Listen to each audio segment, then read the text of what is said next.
He said that they were lapdogs of the radical left. He spoke about them as if they were beholden to foreign interests. Really quite a display, something we've really never seen an American president talk about the Supreme Court that way. I get the sense that tonight the message will be somewhat different. David, you and I had a chance to have lunch with the president today as a preview to this speech.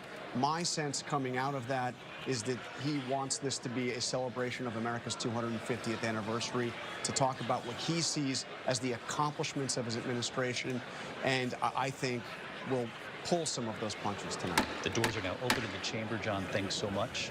We are expected to hear the announcement that the president has arrived for the State of the Union. Mr. Speaker, the President of the United States.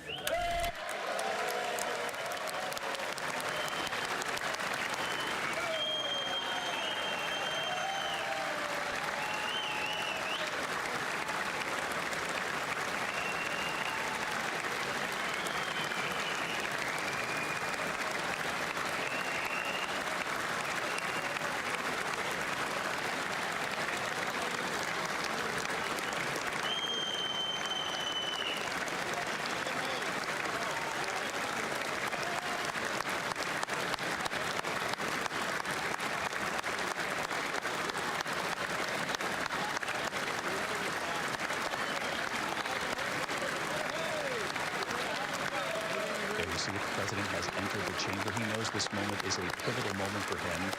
He was saying, we should point out, John took us behind the scenes here, it is customary for the anchors of the networks and some of the cable news hosts to be invited to the White House under Republican presidents, under Democrat presidents. On the day of the State of the Union, the president did invite a few of us for lunch, and he made it very clear that he will address the economy tonight. Obviously, the polls, this White House very aware of his handling of the economy in terms of the American people, that they can look at the stock market, but also can look at their grocery bills and recognize that they're not feeling this quite yet. You can see the very warm welcome that he's getting from his Republican colleagues there in the chamber. Let's go right to Rachel Scott, who's also in the chamber tonight. And Rachel, what do you make of what you see so far? And are there empty seats, as had been predicted by many of the Democrats who said they might sit this one out? Well, David, I've covered several State of the Unions from this very seat up here in the gallery in the House chamber. There are far fewer Democrats tonight than there have been in years past. And, David, what is notable right now as I'm watching the president, look at this, Al Green, Congressman Al Green holding up a sign. I believe I'm looking at it right now. It said something in reference to apes. Black people are not apes, in reference to that post that the president had on his social media account, a racist post that was offensive. That clearly a sign of protest there. Also notable as the president's making his way down toward the Supreme Court justices, David, is some Democrats didn't even bother to turn around as the president entered the House chamber tonight. And Democratic leadership, notably Hakeem Jeffries, was seated. We just saw the president obviously shake the Chief Justice's hand. There's Justice Elena Kagan, Brett Kavanaugh, Amy Coney Barrett. Of course, he chose Amy Coney Barrett for the bench. She was one of the justices who did not vote in his favor and did not shake her hand there. Did interact with the Chief Justice, but then with none of the other justices. And John Carl, this was a question for the president today. Obviously didn't want to go on the record, didn't offer any answer to us. But it was clear to us at the White House that he didn't quite know how he was going to handle the justices when he got there tonight. Yeah, interesting, that shake, very quick shake with John Roberts, and then going right by Amy Coney Barrett, who he put on the court. Of course, we should point out Chief Justice John Roberts, instrumental in that decision as well. He wrote the decision. Choosing to interact only with the Chief Justice. But Trump felt particularly betrayed by the justices that he put on the court that ruled against him. Neil Gorsuch included in that, though Neil Gorsuch, Justice Gorsuch, not there this evening, along with the other justices who are not there. By the way, the four justices who did come for tonight's State of the Union are the same four who were here a year ago for the joint address to Congress. Mary Bruce, this president knows this is a critical midterm election year and that the Republicans hold very slim majorities in both the House and the Senate. David, tonight is the president's best chance to defend his first year back and try to sway skeptical voters to back Republicans in the upcoming midterms. He needs to convince Americans that he is laser focused on that issue that is top of mind for them, the cost of living. He's going to argue his policies are working, but as we know, the polls show so many Americans simply aren't feeling that in their wallets. 57% disapprove of his handling of the economy. And of course, as we've been discussing, this comes just 4 days now after the court delivered that devastating blow right to the heart of his economic agenda by invalidating most of his sweeping tariffs. This term, affordability, really gets under his skin. He has said on the one hand, I've won on affordability, and on the other, he says this affordability crisis was created by my predecessor. So it'll be curious to see how he tackles affordability and what the American people are feeling at the grocery store and costs of utilities and housing and what have you. I just want to point your attention at home. Members of Congress, I have the high privilege and distinct honor of presenting to you the President of the United States. There you have it, the Speaker of the House with George Washington's gavel tonight, introducing President Trump. Let's listen.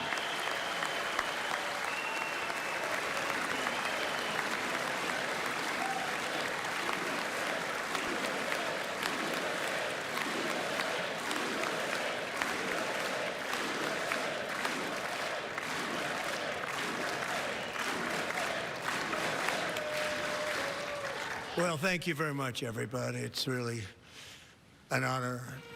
Speaker Johnson, Vice President Vance, First Lady of the United States.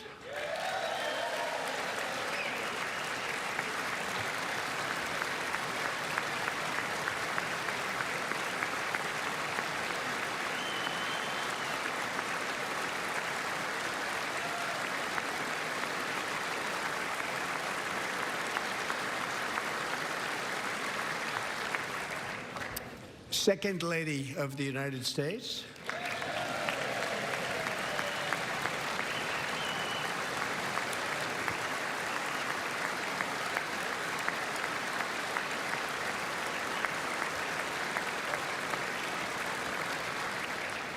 Members of Congress and my fellow Americans, our nation is back, bigger, better, richer, and stronger than ever before.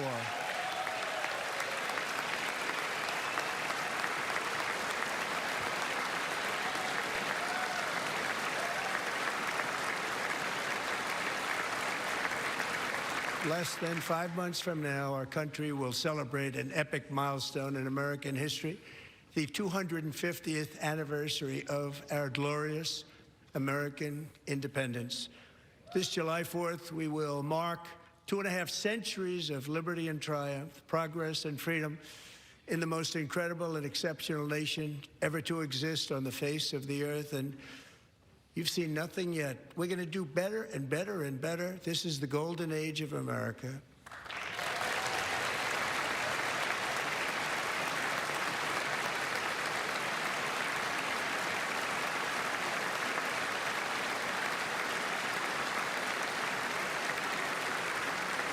When I last spoke in this chamber 12 months ago, I had just inherited a nation in crisis with a stagnant economy, inflation at record levels, a wide open border, horrendous recruitment for military and police, rampant crime at home, and wars and chaos all over the world. But tonight, after just 1 year, I can say with dignity and pride that we have achieved a transformation like no one has ever seen before, and a turnaround for the ages. It is indeed a turnaround for the ages.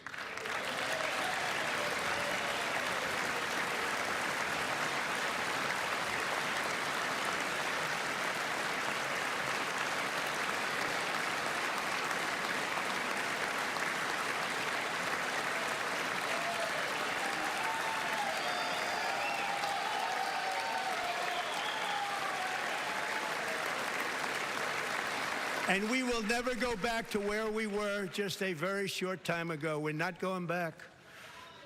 Today, our border is secure.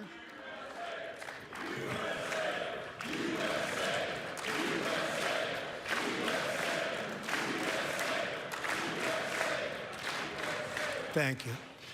Today, our border is secure. our spirit is restored. Inflation is plummeting. Incomes are rising fast. The roaring economy is roaring like never before. And our enemies are scared. Our military and police are stacked. And America is respected again, perhaps like never before.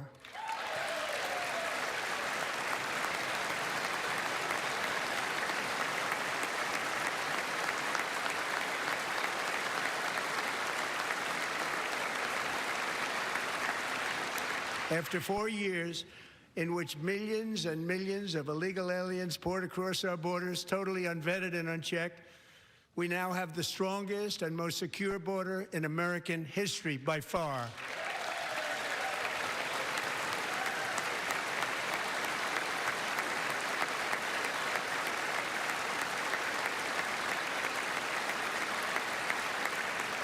In the past 9 months, 0 illegal aliens have been admitted to the United States.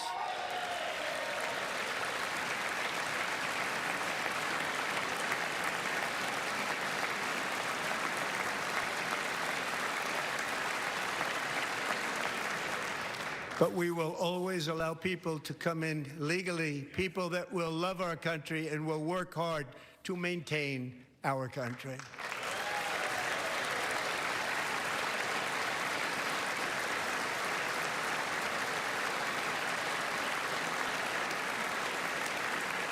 The flow of deadly fentanyl across our border is down by a record 56% in 1 year.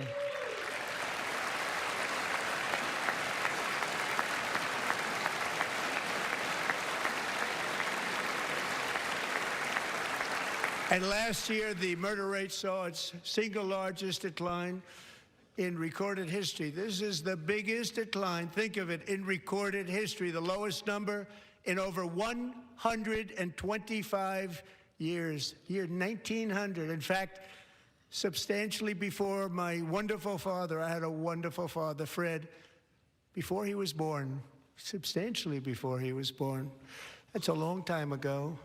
He wouldn't like me to say that, but that's a long time ago. The Biden administration and its allies in Congress gave us the worst inflation in the history of our country. But in 12 months, my administration has driven core inflation down to the lowest level in more than 5 years. And in the last 3 months of 2025, it was down to 1.7%.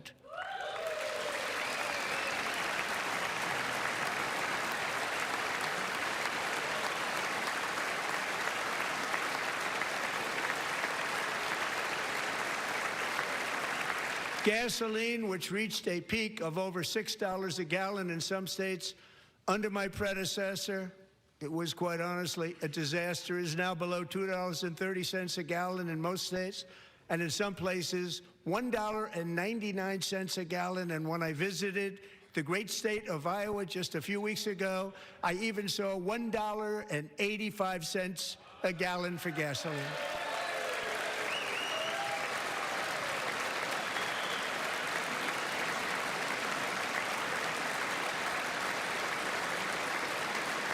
Mortgage rates are the lowest in 4 years and falling fast, and the annual cost of a typical new mortgage is down almost $5,000 just since I took office. 1 year. And low interest rates will solve the Biden-created housing problem while at the same time protecting the values of those people who already own a house that really feel rich for the first time in their lives. We want to protect those values. We want to keep those values up. We're going to do both. And we are going to keep it that way. The stock market has set 53 all-time record highs since the election. Think of that, 1 year. Boosting pensions, 401ks, and retirement accounts for the millions and millions of Americans. They're all gaining. Everybody's up, way up.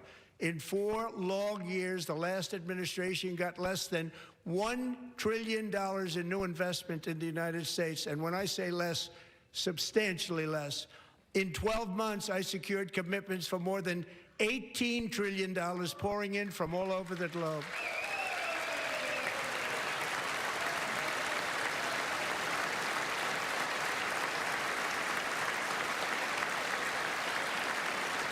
Think of it, much less than $1 trillion for 4 years versus much more than $18 trillion for 1 year. What a difference a president makes. A short time ago, we were a dead country. Now we are the hottest country anywhere in the world, the hottest.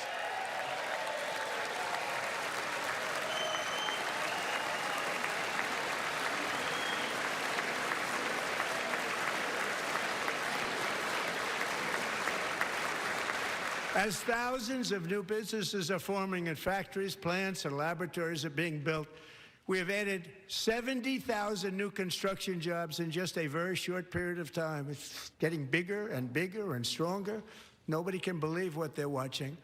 American oil production is up by more than 600,000 barrels a day, and we just received from our new friend and partner, Venezuela, more than 80 million barrels of oil.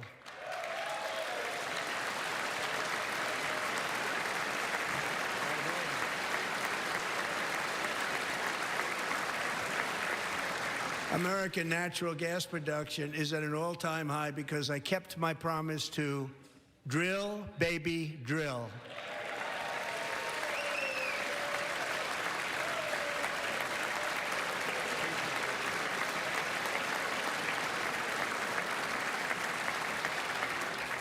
More Americans are working today than at any time in the history of our country. Think about that. Any time in the history of our country, more working today, and 100% of all jobs created under my administration have been in the private sector.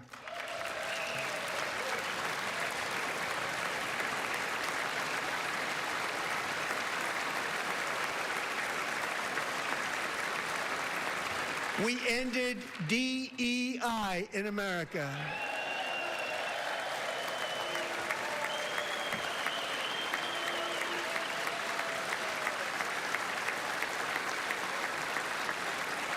We cut a record number of job-killing regulations, and in 1 year we have lifted 2.4 million Americans, a record, off of food stamps.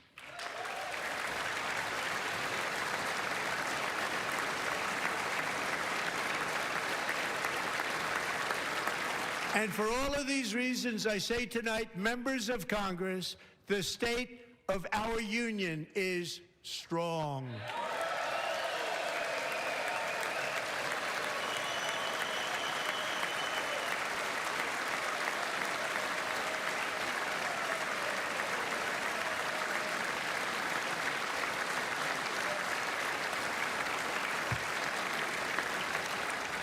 Our country is winning again. In fact, we're winning so much that we really don't know what to do about it. People are asking me, please, please, please, Mr. President, we're winning too much. We can't take it anymore. We're not used to winning in our country. Until you came along, we're just always losing, but now we're winning too much. And I say, no, no, no, you're going to win again. You're going to win big. You're going to win bigger than ever. And to prove that point, here with us tonight is a group of winners who just made the entire nation proud. The men's gold medal Olympic hockey team. Come on in.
That's the first time I've ever seen them get up. And actually, not all of them did get up. But they beat a fantastic Canadian team in overtime, as everybody saw, as did the American women who will soon be coming to the White House.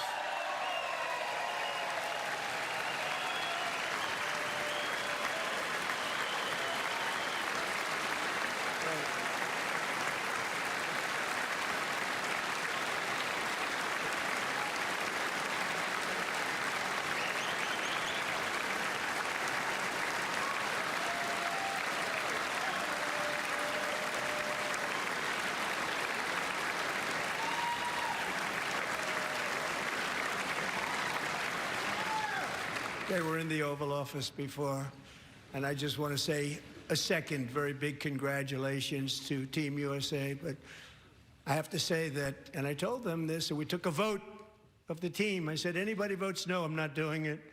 So they stood there, and they weren't about to say no, because I've never seen a goaltender play as well as goalie Connor Hellebuck.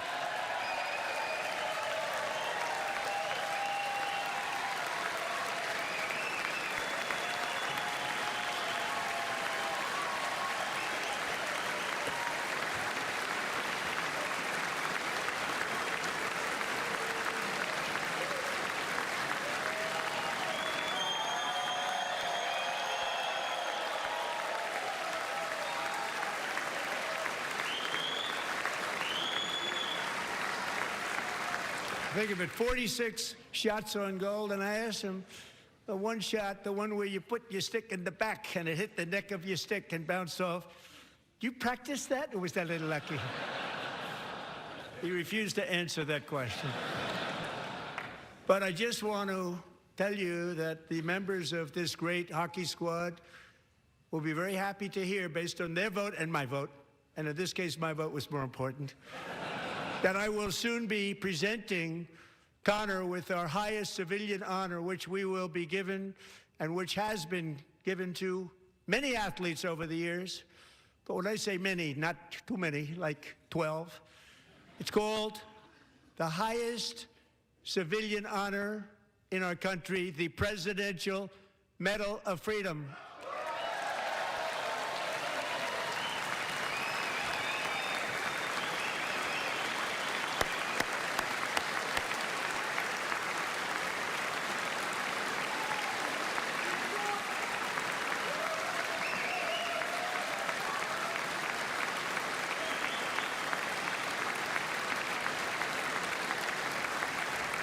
Great athletes have gotten that, very great, the best, and I thought he deserved it. And I did take a vote, every single one of them. I said, I'm not giving it if anybody goes no, and every single one of them rapidly put up their hand. So I want to thank you. What a special job you did. What special champions you are. Thank you very much.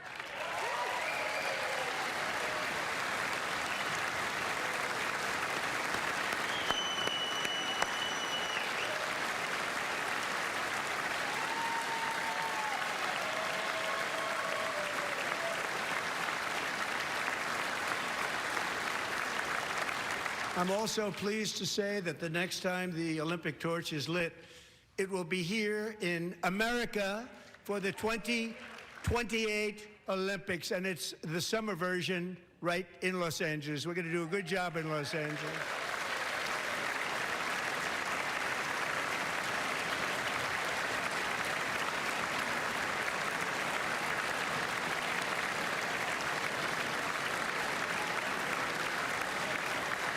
And Los Angeles is going to be safe, just like Washington, D.C. is now one of the safest cities in the country.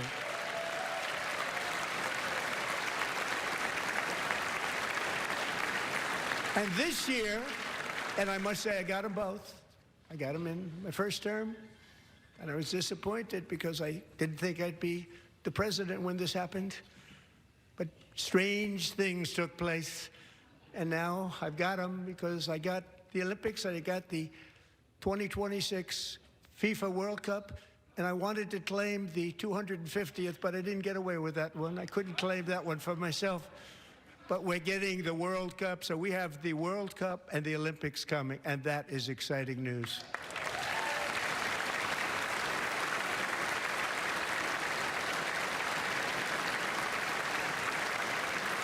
So this will be a year to celebrate our country and the heroes who have kept it free. Men like Buddy Taggart. At age 17, Buddy volunteered to defend America in World War II, serving in the Pacific under the great General Douglas MacArthur. He fought bravely in the famous Battle of Manila, worked so hard. He was badly wounded and almost killed by enemy machine guns in Luzon. And 81 years ago this month, he liberated the largest internment camp in the Philippines, one of the largest anywhere in the world.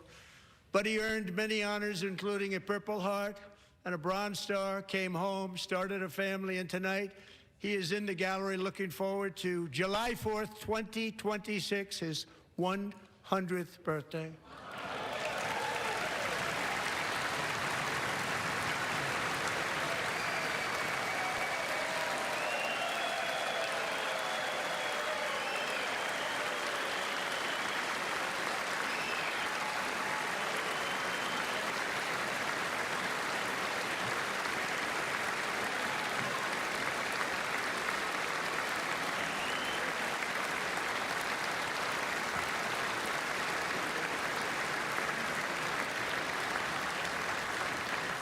So, Buddy, you're a brave man, and we salute you.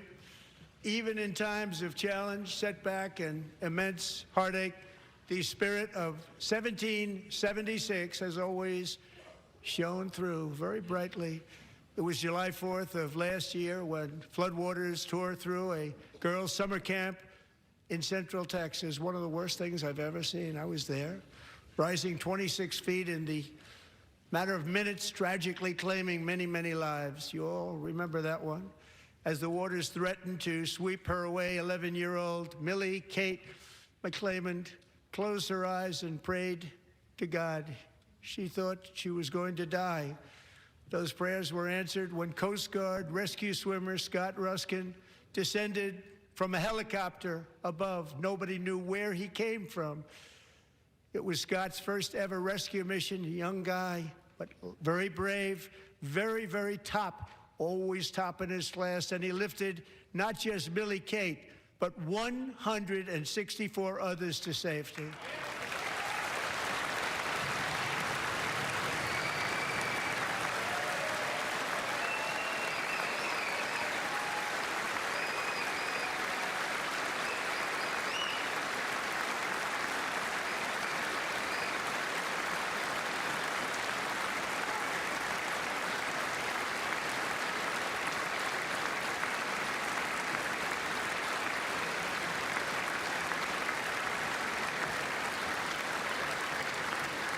People watched Scott from a distance, and they couldn't believe what they were seeing. The winds were blowing, the rain was pouring, everything was going, and that rapid water, nobody's ever seen anything like it. They said, wow, that's something.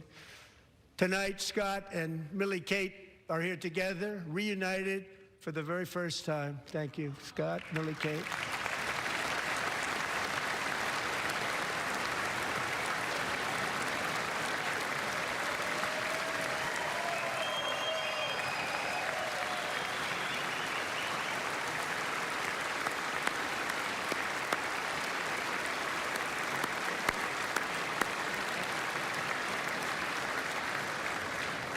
And Petty Officer Ruskin, I'm pleased to inform you that I am now awarding you the Legion of Merit for extraordinary heroism, which is what it was, extraordinary heroism. Thank you.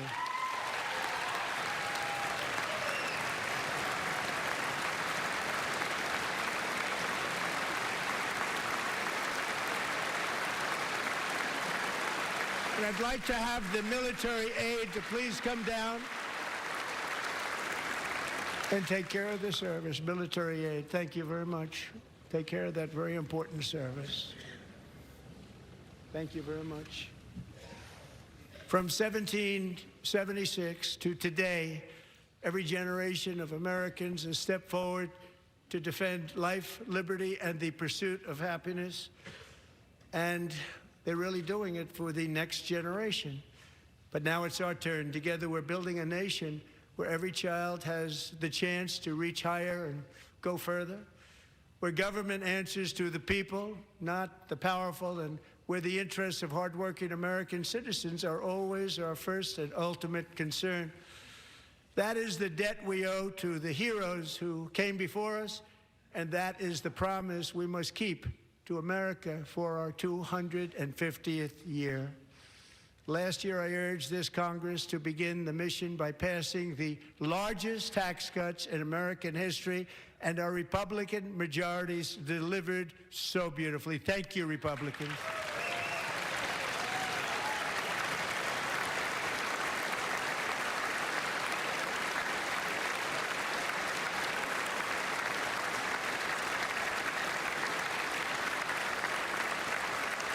All Democrats, every single one of them, voted against these really important and very necessary massive tax cuts.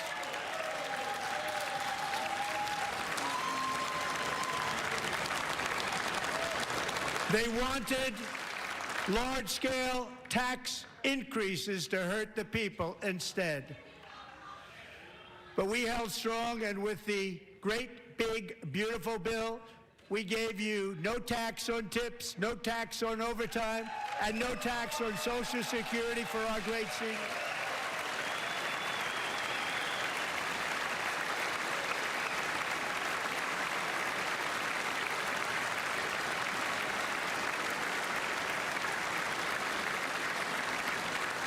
And we also made interest on auto loans tax deductible the first time, but only if the car is made in America.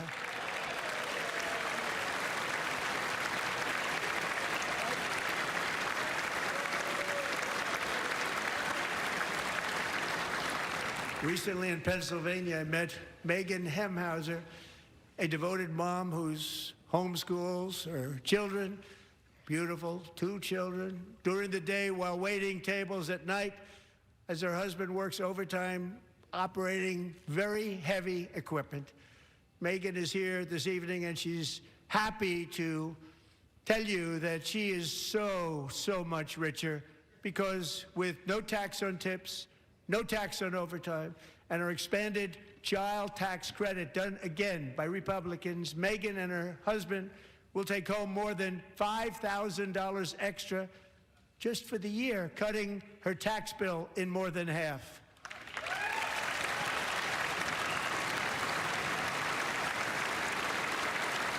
Megan, please stand up. We're fighting for you, Megan.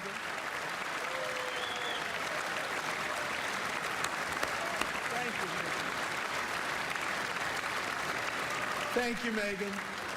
We're fighting for you, Megan. Under our bill, parents like Megan can also activate their children's brand new Trump accounts. And I didn't name it. I did not name that.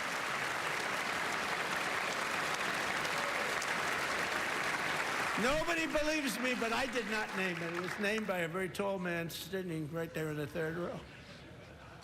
Nice man, a good man. Tax-free investment accounts for every American child. This is something that's so special and has taken off and gone through the roof. Millions will be pre-funded courtesy of the U.S. Treasury and private individuals like Michael and Susan Dell, who have donated $6.25 billion to fund the Trump accounts for 25 million American children. They're great people.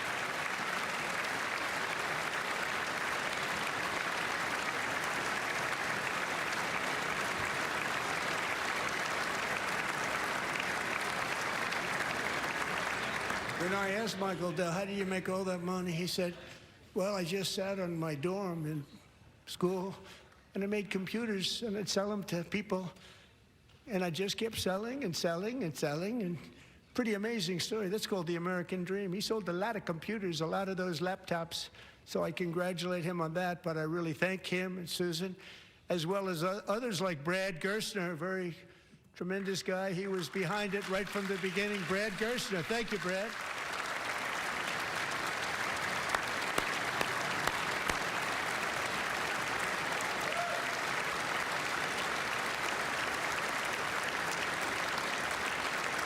So with modest additional contributions, these young people's accounts could grow to over $100,000 or more by the time they turn 18. Think of it. How much money is that for somebody that started with nothing? Over 100,000, could be much more than that. To make this investment in our children's future, go to trumpaccounts.gov, trumpaccounts.gov. And a lot of people are doing it. It's setting every record in the book. It's popular. They knew what it was going to take. I'm so proud of them. I'm so proud of the people that got it started. And now it's just taken off. One of the primary reasons for our country's stunning economic turnaround, the biggest in history, where the Dow Jones broke 50,000 4 years ahead of schedule, and the S&P hit 7,000, where it wasn't supposed to do it for many years, were tariffs. I used these tariffs, took in hundreds of billions of dollars to make great deals for our country, both economically and on a national security basis.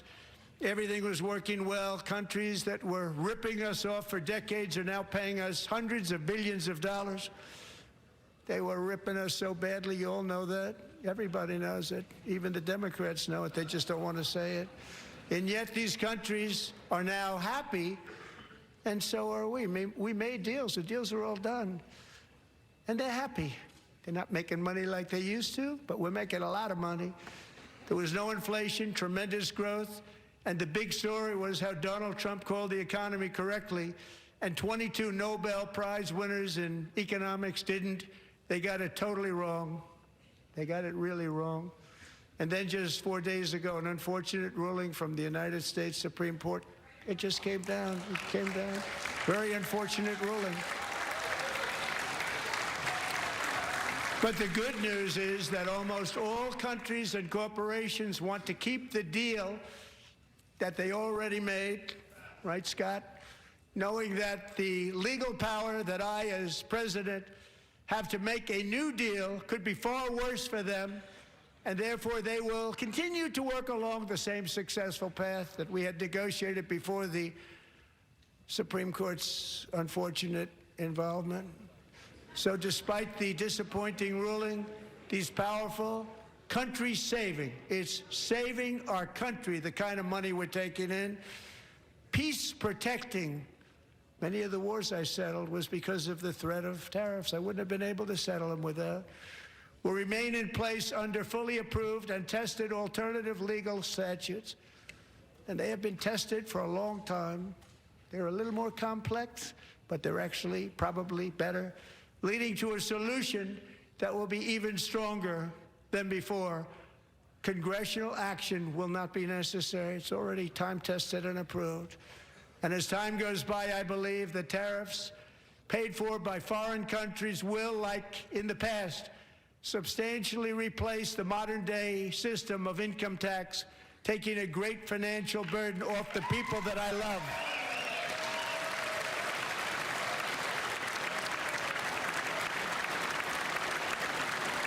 Right?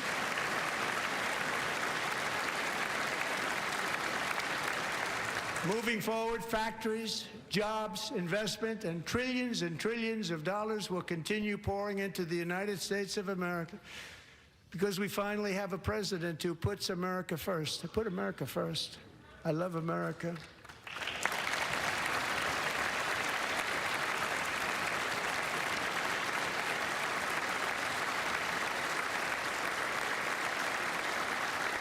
For decades before I came along, we had the exact opposite. From trade to health care, from energy to immigration, everything was stolen and rigged in order to drain the wealth out of the productive, hardworking people who make our country great, who make our country run. Under Biden and his corrupt partners in Congress and beyond, it reached a breaking point with the Green New Scam, open borders for everyone. They poured in by the millions and millions from prisons, from mental institutions. They were murderers, 11,888 murders. They came into our country. You allowed that to happen. And record-setting inflation that cost the typical family $34,000 in just a speck of time. Now the same people in this chamber who voted for those disasters suddenly used the word affordability, a word they just used it. Somebody gave it to them, knowing full well that they caused and created the increased prices that all of our citizens had to endure. You caused that problem. You caused that problem.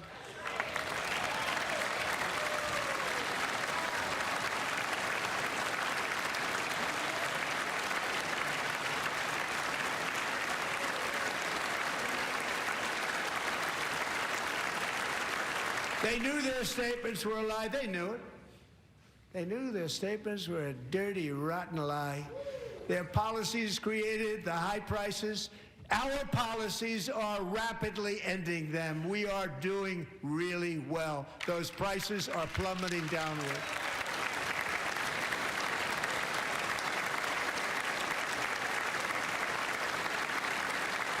The price of eggs is down 60%.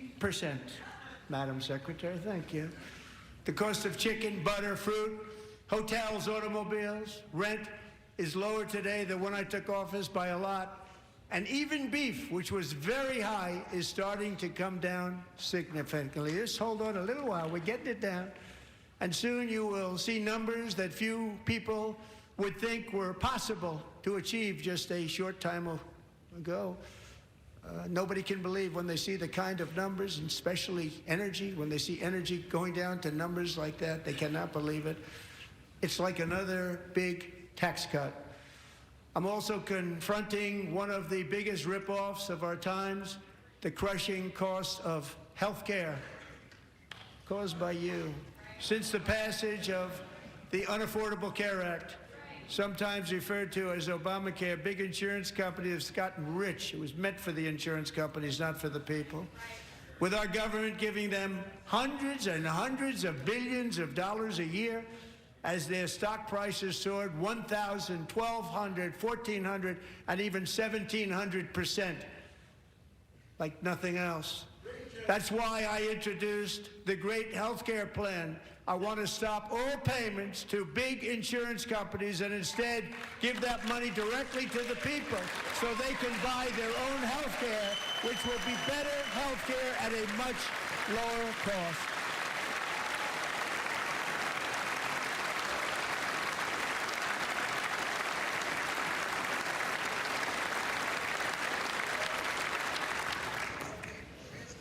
In addition, my plan requires maximum price transparency. That's a big deal. Sounds so simple, so big.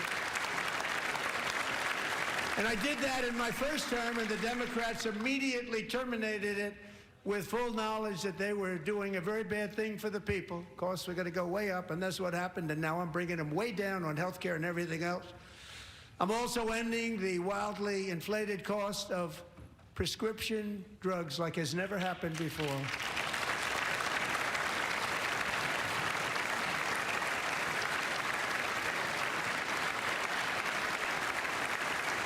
Other presidents tried to do it, but they never could. They tried. Most didn't try, actually. But they tried. They said they tried. They couldn't do it. They didn't even come close. They were all talk and no action, but I got it done. Under my just enacted most favored nation agreements, Americans who have for decades paid by far the highest prices of any nation anywhere in the world for prescription drugs will now pay the lowest price anywhere in the world for drugs. Anywhere. The lowest price.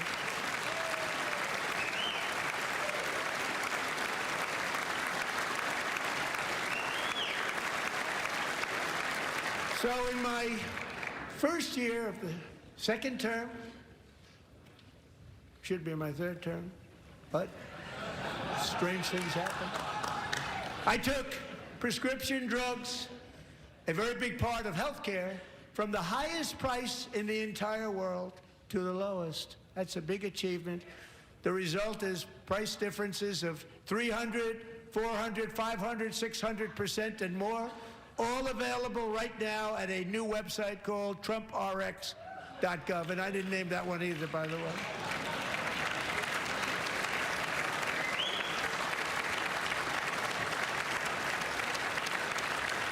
And here tonight is the very first customer ever to get that big discount, and it is big, Catherine Rayner. For 5 years, she and her husband have struggled with infertility, and they turned to IVF. One drug has been costing Catherine $4,000 to purchase. But a few weeks ago, she logged onto the Trump RX website and got that same drug that cost $4,000, got it for under $500, a reduction of much more, actually, than $3,500. Catherine, we are all praying for you, and you're going to be a great mom.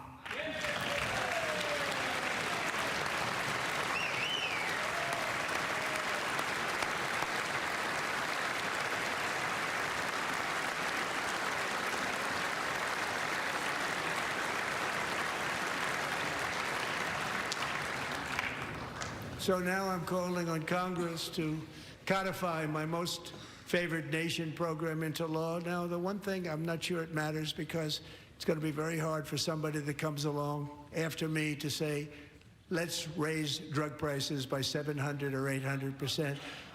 But John and Mike, if you don't mind, codify it anyway. They may do it.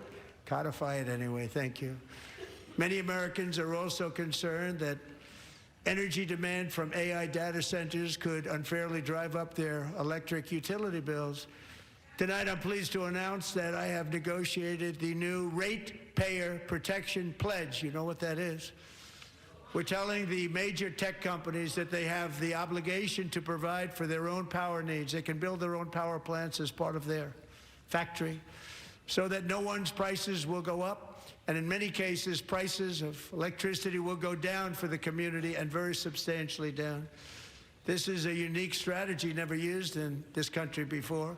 We have an old grid. It could never handle the kind of numbers, the amount of electricity that's needed. So I'm telling them they can build their own plant. They're going to produce their own electricity. It will ensure the company's ability to get electricity while at the same time lowering prices of electricity for you, and could be very substantial for all of you cities and towns. You're going to see some good things happen over the next number of years. Another pillar of the American dream that has been under attack is home ownership. With us tonight is Rachel Wiggins, a mom of 2 from Houston. She placed bids on 20 homes and lost all of those bids to gigantic investment firms that bypassed inspection, paid all cash, and turned those houses into rentals, stealing away her American dream. She was devastated. Stories like this are why last month I signed executive order to ban large Wall Street investment firms from buying up in the thousands single-family homes.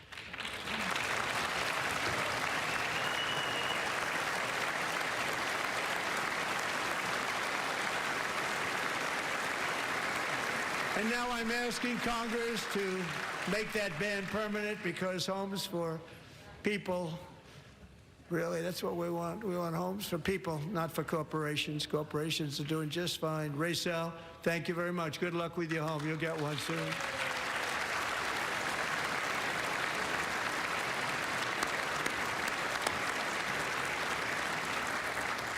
We're also working to make it easier for Americans to save for retirement. And under this administration, we will always protect Social Security and Medicare. They are not protecting it for our seniors. We will always protect Social Security, Medicare, Medicaid.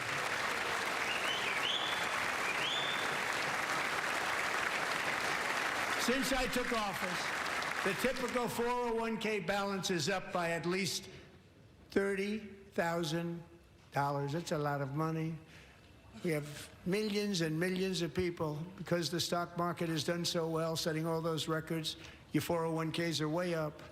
Yet half of all of working Americans still do not have access to a retirement plan with matching contributions from an employer. To remedy this gross disparity, I'm announcing that next year my administration will give these often forgotten American workers, great people, the people that built our country, access to the same type of retirement plan offered to every federal worker. We will match your contribution with up to $1,000 each year.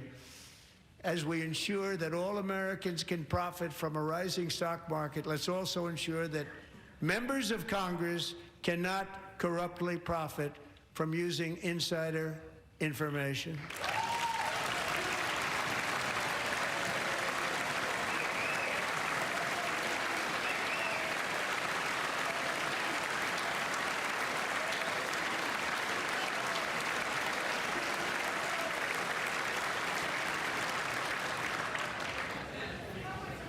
They stood up for that. I can't believe it.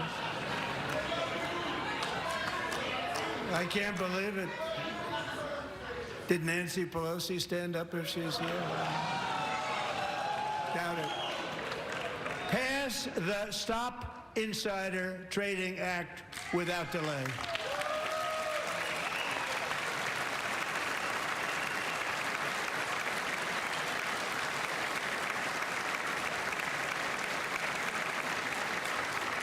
I wasn't sure if anybody even on this side was going to applaud for that. I'm very impressed. Thank you. I'm very impressed.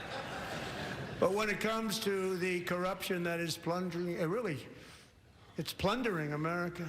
There's been no more stunning example than Minnesota, where members of the Somali community have pillaged an estimated $19 billion from the American taxpayer. Oh, we have all the information. And in actuality, the number is much higher than that.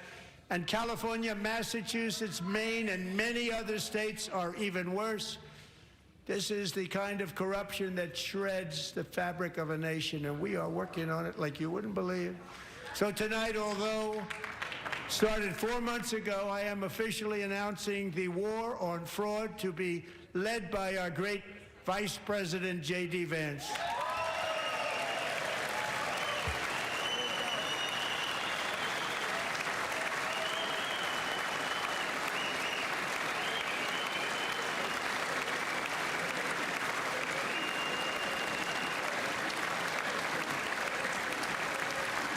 We'll get it done. And if we're able to find enough of that fraud, we will actually have a balanced budget overnight. It'll go very quickly. That's the kind of money you're talking about. We'll balance our budget.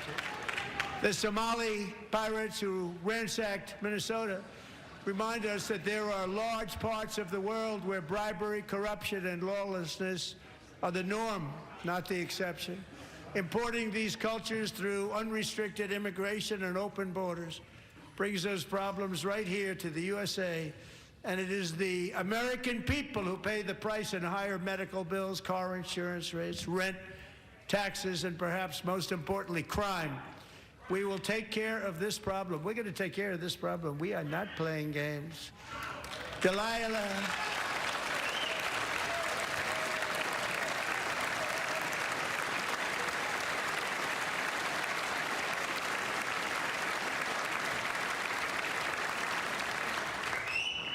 Delilah Coleman was only 5 years old in June 2024 when a 18-wheel tractor trailer plowed into her stopped car traveling at 60 miles an hour or more. The driver was an illegal alien let in by Joe Biden and given a commercial driver's license by open borders politicians in California. Doctors said Delilah would never be able to walk or talk, have a good life. She wouldn't even be able to eat again. But against all odds, she is now in the first grade learning to walk. And she's here this evening with her dad, Marcus, a fantastic man. Delilah, please, you are a great inspiration. Please stand up.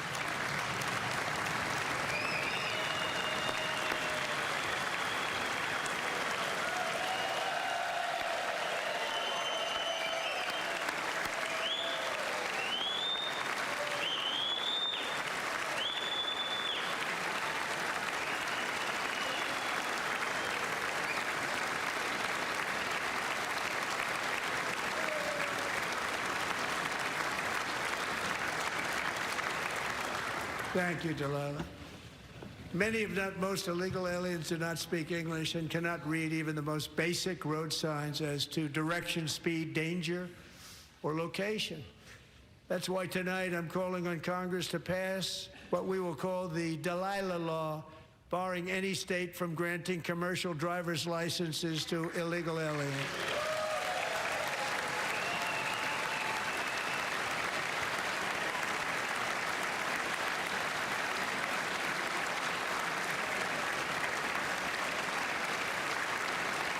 And yesterday, as you probably saw at the White House, I hosted a ceremony with Americans who lost their treasured loved ones to the scourge of illegal immigration. People came into our country, how we allowed this to happen with our open borders. These are the angel moms and families that for decades our government betrayed and our media totally ignored. It was terrible. Hard to believe, actually. In 2023, a 16-year-old high school cheerleader named Elizabeth Medina was supposed to perform in her town's Christmas parade, but she never arrived. Her mother, Jacqueline, went home to look for her, and she found her lying dead in a bathtub, bleeding profusely after being stabbed 25 times. Elizabeth's killer was a previously arrested illegal alien who had broken in and brutally extinguished the brightest light in her family's life, violently and viciously. Her heartbroken mother is in the gallery to remind everyone in this chamber exactly why we are deporting illegal alien criminals to our country at record numbers, and we're getting them the hell out of here fast. We don't want them.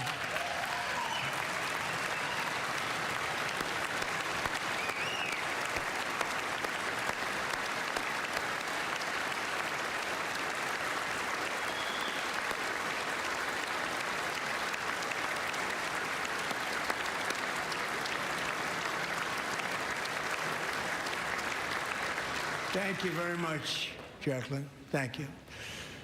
We can never forget that many in this room not only allowed the border invasion to happen before I got involved, but indeed they would do it all over again if they ever had the chance. If they ever got elected, they would open up those borders to some of the worst criminals anywhere in the world. The only thing standing between Americans and a wide open border right now is President Donald J. Trump and our great Republican patriots in Congress. Thank you. Thank you.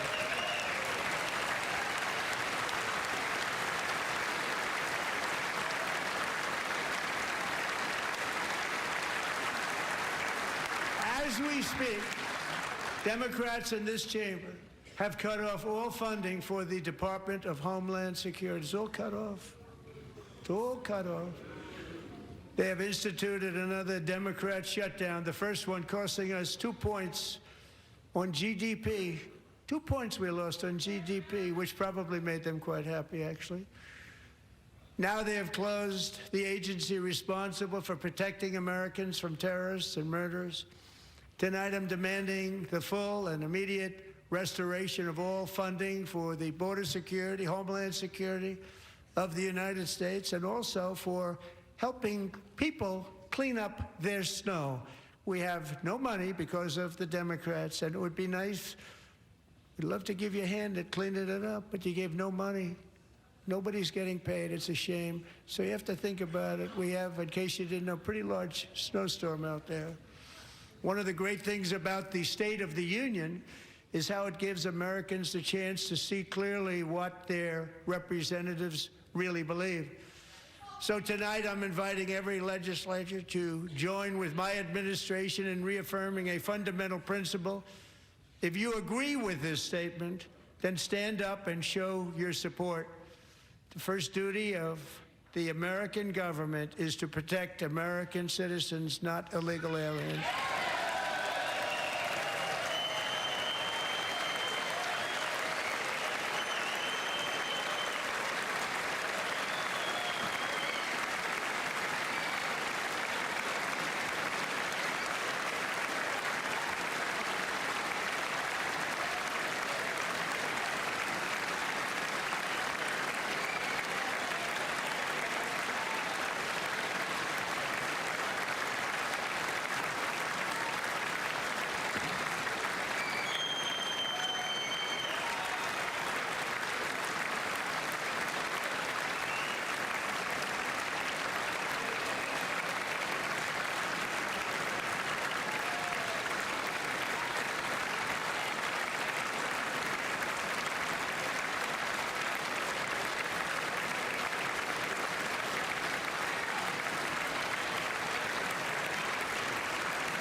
Isn't that a shame? You should be ashamed of yourself not standing up. You should be ashamed of yourself. That is why I'm also asking you to end deadly sanctuary cities that protect the criminals and enact serious penalties for public officials who block the removal of criminal aliens.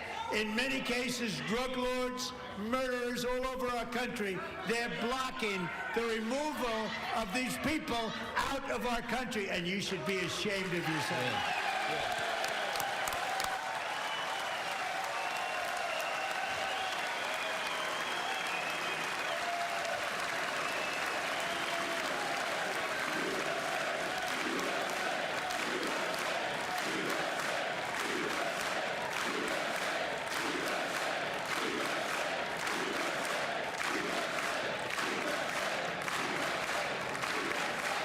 And perhaps most importantly, I'm asking you to approve the Save America Act.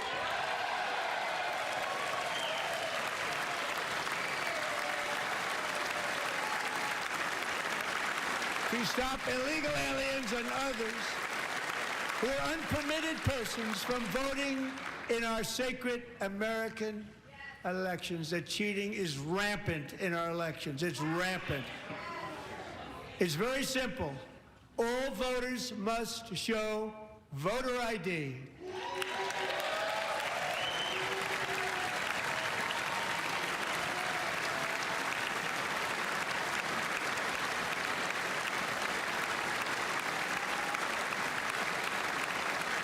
All voters must show proof of citizenship in order to vote.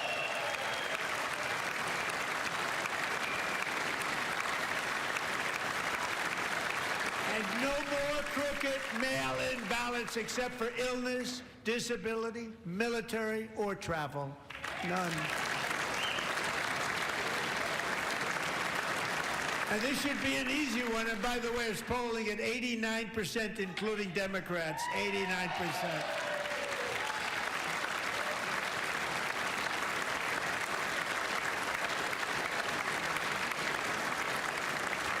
And even the new communist mayor of New York City, I think he's a nice guy, actually.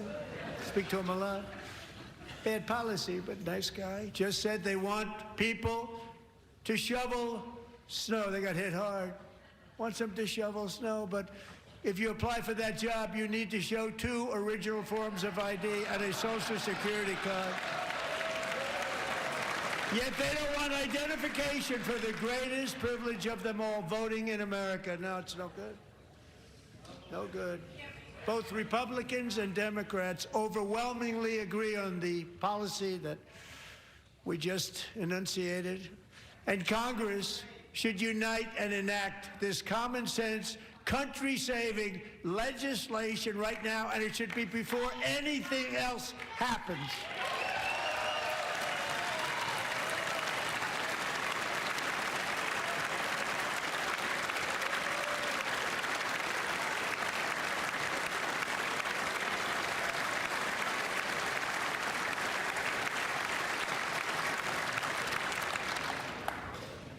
And the reason they don't want to do it, why would anybody not want voter ID? One reason, because they want to cheat. There's only one reason. They make up all excuses. They say it's racist. They come up with things you almost say, what imagination they have. They want to cheat. They have cheated. And their policy is so bad that the only way they can get elected is to cheat. And we're going to stop it. We have to stop it, John.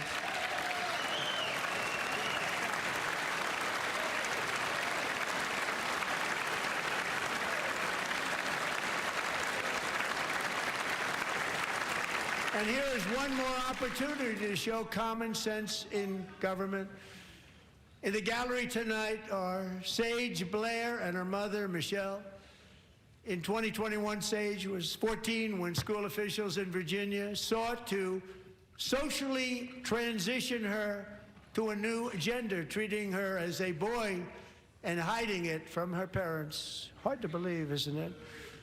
Before long, a confused Sage ran away from home after she was found in a horrific situation in Maryland A left-wing judge refused to return Sage to her parents because they did not immediately state that their daughter was their son.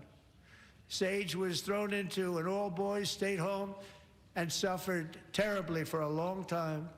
But today, all of that is behind them because Sage is a proud and wonderful young woman with a full-ride scholarship to Liberty University. Sage and Michelle, please stand up.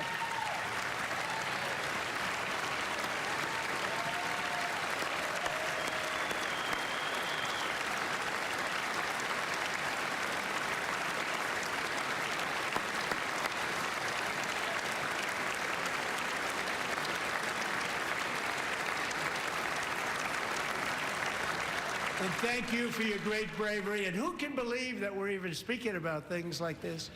15 years ago, if somebody was up here and said that, they'd say, what's wrong with him? But now we have to say it because it's going on all over numerous states without even telling the parents. But surely we can all agree no state can be allowed to rip children from their parents' arms and transition them to a new gender against the parents' will. Who would believe that we're even talking about this? We must ban it, and we must ban it immediately.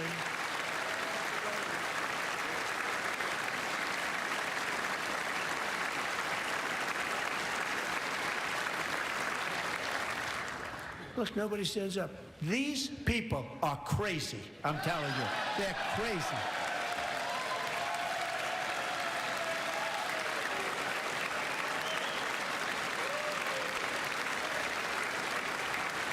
Amazing. Boy, oh boy. We're lucky we have a country. With people like this, Democrats are destroying our country, but we've stopped it just in the nick of time, didn't we?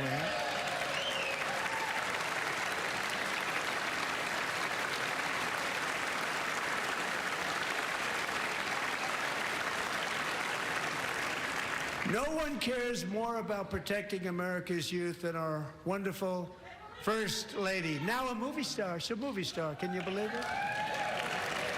Who would have believed that?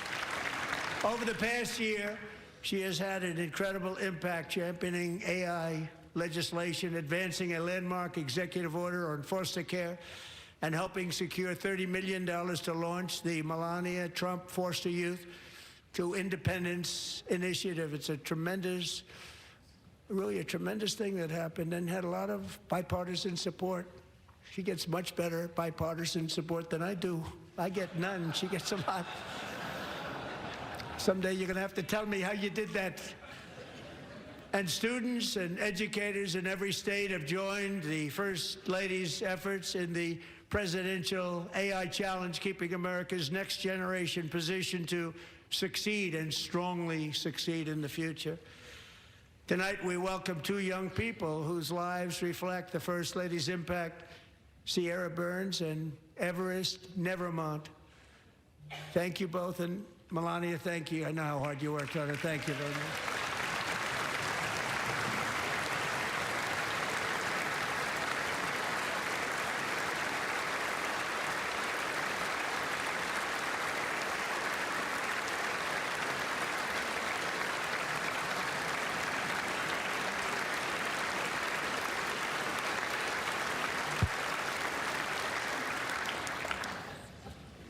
I'm very proud to say that during my time in office, both the first 4 years and in particular this last year, there has been a tremendous renewal in religion, faith, Christianity, and belief in God.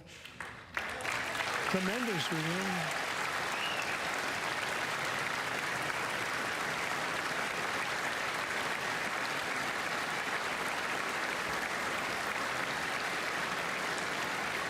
This is especially true among young people, and a big part of that had to do with my great friend, Charlie Kirk, a great guy, great man.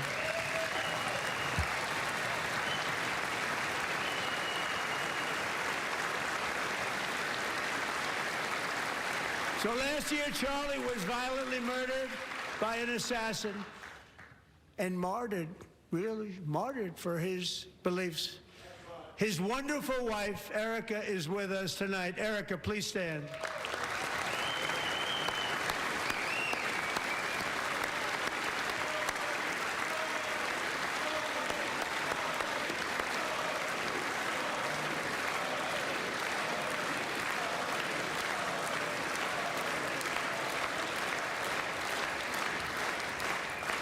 Thank you, Erica.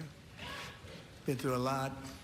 In Charlie's memory, we must all come together to reaffirm that America is one nation under God, and we must totally reject political violence of any kind.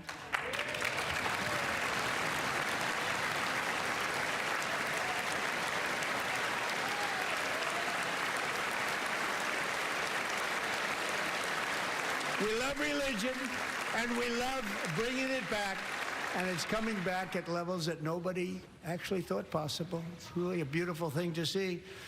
Above all, unleashing America's promise requires keeping our communities safe. We have made incredible strides, yet dangerous repeat offenders continue to be released by pro-crime Democrat politicians again and again.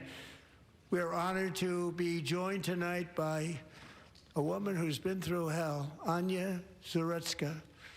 In 2022, she and her beautiful daughter, so beautiful, what a beautiful young woman, Irina, fled war-torn Ukraine to live with relatives near Charlotte, North Carolina. And by the way, what's going on with Charlotte? Last summer, 23-year-old Irina was riding home on the train when a deranged monster who had been arrested over a dozen times and was released through no cash bail, stood up and viciously slashed a knife through her neck and body. No one will ever forget. There were people on that train. No one will ever forget the expression of terror on Irina's face as she looked up at her attacker in the last seconds of her life. She died instantly. She had escaped a brutal war only to be slain by a hardened criminal, set free to kill in America, came in through open borders. Mrs. Zarutska, tonight I promise you we will ensure justice for your magnificent daughter, Irina.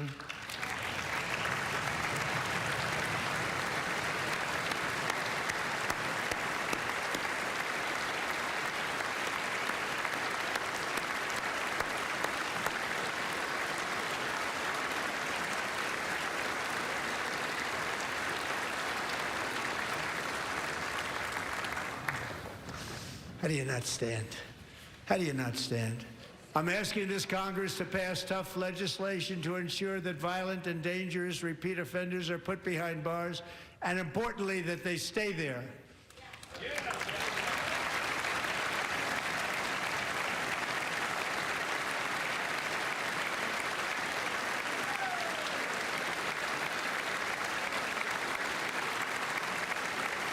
Starting last summer, I deployed our National Guard and federal law enforcement to restore law and order to our most dangerous cities, including Memphis, Tennessee, big success, New Orleans, Louisiana, big success, and our nation's capital itself, Washington, D.C., where we have almost no crime anymore in Washington, D.C. How did that happen?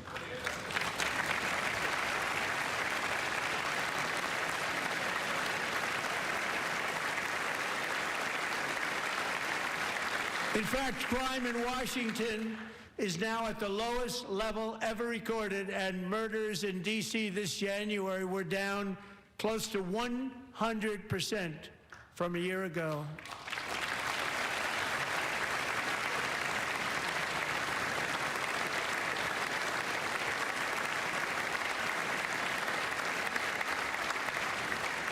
They don't like to hear that. One of the sick people, one of the brave service members who helped achieve this stunning turnaround was 20-year-old West Virginia Army National Guard Specialist Sarah Beckstrom. After a 4-month deployment, she voluntarily extended her service, and her rank was going to be lifted. She was doing so well. They were so proud of her. But the very next day, she was on patrol near the White House when she was ambushed and shot in the head by a terrorist monster from Afghanistan. Shouldn't have been in our country. And all because she wore the uniform of our nation. She was shot. He traveled here because he didn't like people wearing our uniform. He was sick and deranged, shouldn't have been in our country. Sarah Beckstrom died in order to defend our capital, and we are honored to be joined by her wonderful parents, Gary and Evalie. Your daughter was a true American patriot, and she will be greatly missed. She was a great person. I saw reports on her. They've never seen anything like her.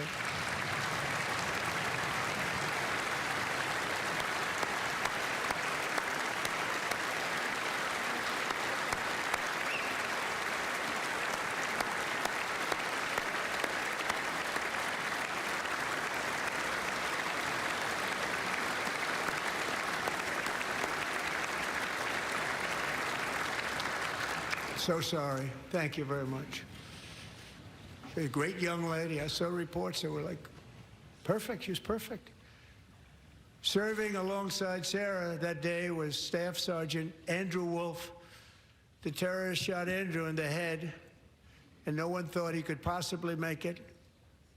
The two of them, Sarah and Andrew, both shot violently in the head. Neither was expected to make it. They weren't even given a chance, except his wonderful mother, named Melody, who I spoke to the same night, and she was so positive. The doctors thought that Andrew was gone, but his mother said, no, Mr. President, Andrew will be fine. He's going to make it. I've never seen anything like it. I mean, he was given almost no chance.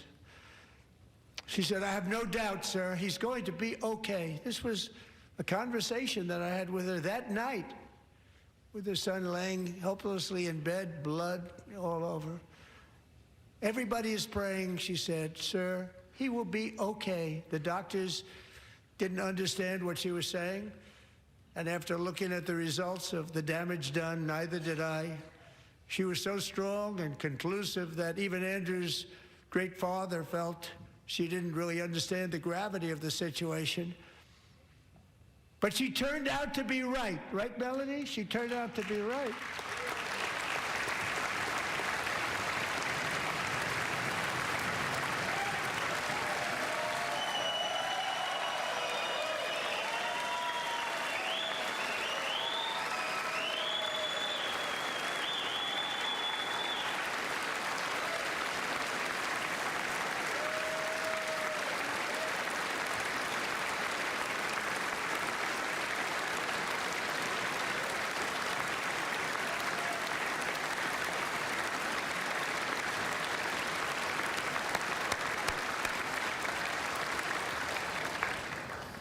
Amazing, actually.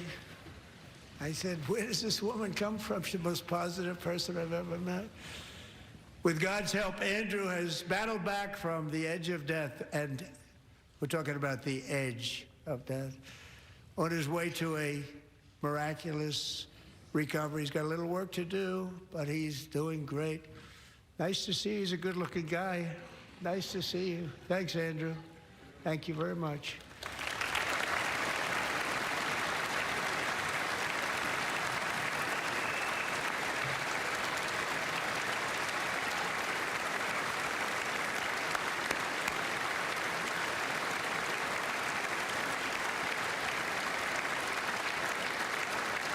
So, Andrew, while you're up, now I'm going to ask a highly respected General James Seward to present Staff Sergeant Andrew Wolf and the great family of Sarah Beckstrom with the award created by our late, great President George Washington himself. It's called the Purple Heart.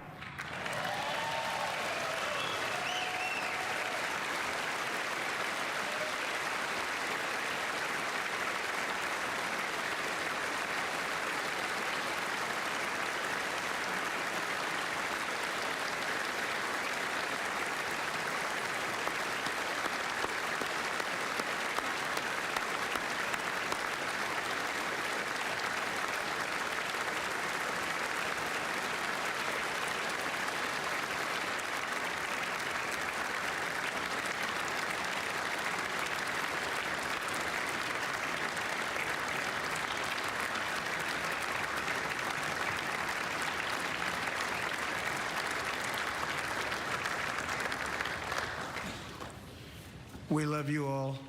Love you. We're proudly restoring safety for Americans at home, and we are also restoring security for Americans abroad. Our country has never been stronger. My first 10 months, I ended 8 wars, including Cambodia. Isn't it funny? You're sick people. Cambodia and Thailand, Pakistan and India. Would have been a nuclear war. 35 million people said the Prime Minister of Pakistan would have died if it were not for my involvement. Kosovo and Serbia, Israel and Iran, Egypt and Ethiopia, Armenia and Azerbaijan, the Congo and Rwanda, and of course the war in Gaza, which proceeds at a very low level. It's just about there. And I want to thank Steve Witkoff and Jared Kushner for your help. Thank you, Steve. Thank you, Jared.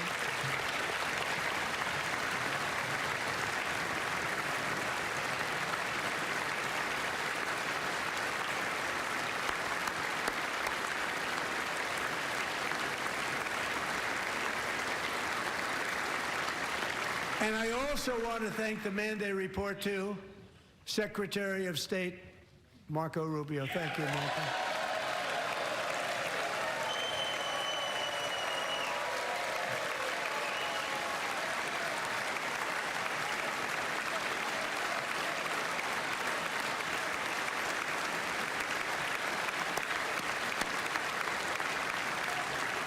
People don't like you. You know, Marco got 100% of the votes when he was in confirmation. I think our next one was about 54%. And some of the Democrats are now saying, I can't believe we approved that guy. And he said it's an honor that they feel that way, right, Marco? You have done a great job, great Secretary of State. I think he'll go down as the best ever.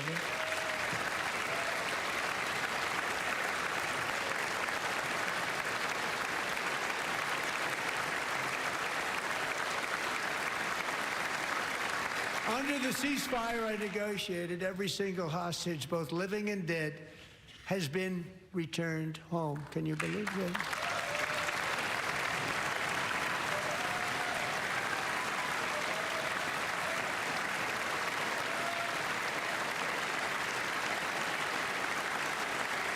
Nobody thought it was possible. Nobody thought that was possible. Both living and dead. And those parents who had a dead son, their boy, they'd always tell me their boy, they wanted him as much as though he were living. That was an amazing period of time. And they came back, and when we got all of the living hostages back, and many, many before them, but I always said those last 20 are going to be very tough, but we got many, many more, hundreds.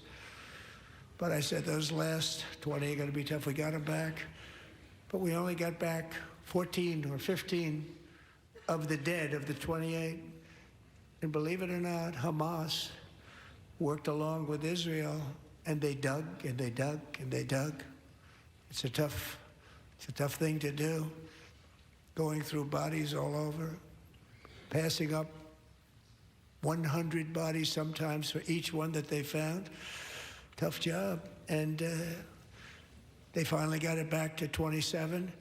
And then Steve and Jared, they got it back to 28. They found all 28. Nobody thought that was possible, but we did it. And I remember the family of the 28th. They were so grieved, but they were so happy as it's possible to be. They had their boy back. The mother said, "Sir, we have our boy back." What a period of time that was, but we got them all back. So thank you both very much. Great job.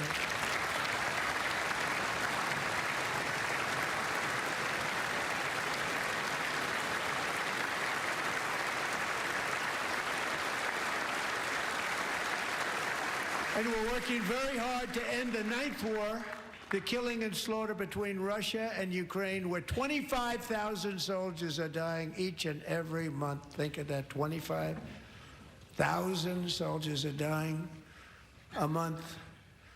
A war which would have never happened if I were president, would have never happened. As president, I will make peace wherever I can, but I will never hesitate to confront threats to America wherever we must. That's why in a breakthrough operation last June, the United States military obliterated Iran's nuclear weapons program with an attack on Iranian soil known as Operation Midnight Hammer.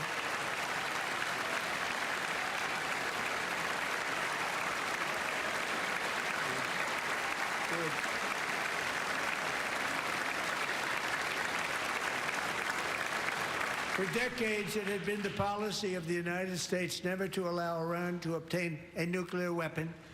Many decades. Since they seized control of that proud nation 47 years ago, the regime and its murderous proxies have spread nothing but terrorism and death and hate.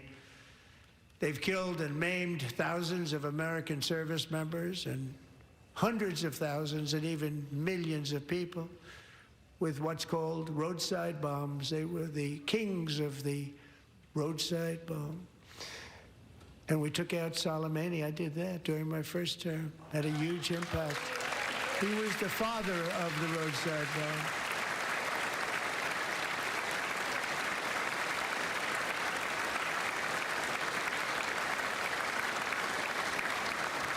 And just over the last couple of months with the protests, they've killed at least, it looks like, 32,000 protesters. 32,000 protesters in their own country.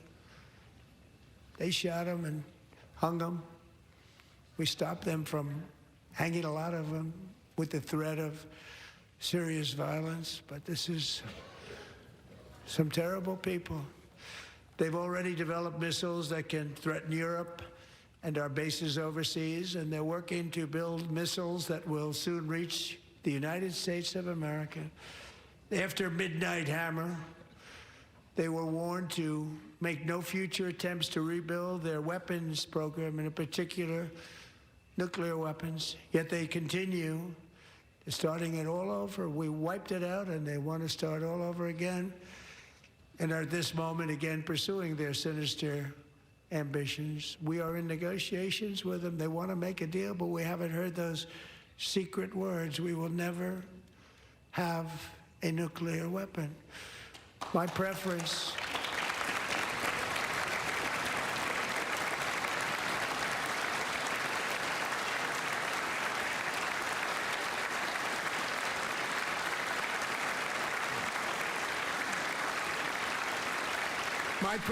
is to solve this problem through diplomacy.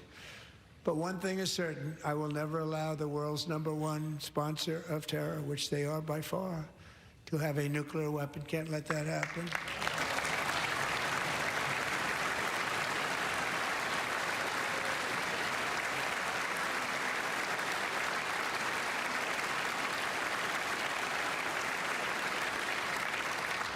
And no nation should ever doubt America's resolve. We have the most powerful military on earth. I rebuilt the military in my first term. We're going to continue to do so. Also, we just approved a $1 trillion budget. We have no choice. We have to be strong, because hopefully we will seldom have to use this great power that we built together. It's really called peace through strength, and it's been very, very effective.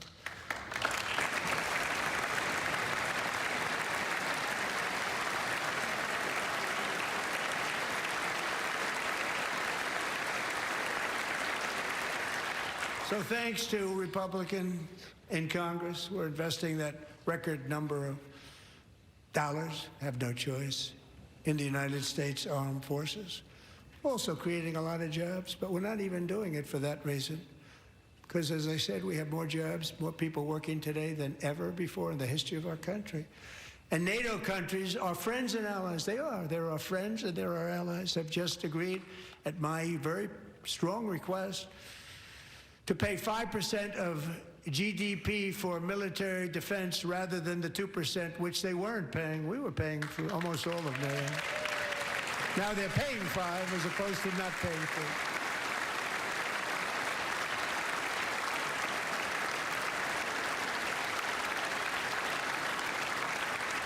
4. And getting that 5% was something which everyone said would never be done, could not happen. We got it really easily with one meeting. And big difference between 2% that's not paid. We were paying the freight of many of them. Very few were paid up. Now 5%, then they're paid. And everything we send over to Ukraine is sent through NATO, and they pay us in full. They pay us totally in full. Every branch of our armed forces is setting records for recruitment. This is so exciting. And every service member recently.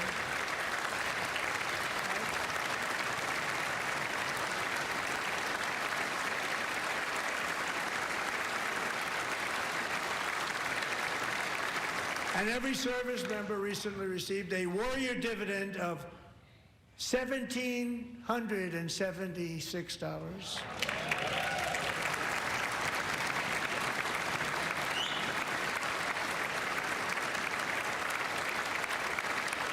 You know, they put it on my desk. We got the money from tariffs and other things, a lot of money we have. We have much more money than people understand. Have to rebuild that program a little bit, but it won't take long. But we got the money, and it was $1,775, and they wanted my approval. And I said, what's the number? $1,775. I said, wait a minute. For one more dollar, we can have $1,776. It's going to... I said, we're going to figure that. I never asked anybody if we could afford it. One more dollar. I said, $1,776. And I said, that's good. And I'll tell you what, our military, that was 4 months ago, our military, I never see a person in the military that doesn't thank me for it, so we're honored to do it. They deserve it. And we call it 1776. It was great. And we love our military. We love our law enforcement. We love our firemen. You know, the firemen don't get mentioned enough. We love our firemen. We're also...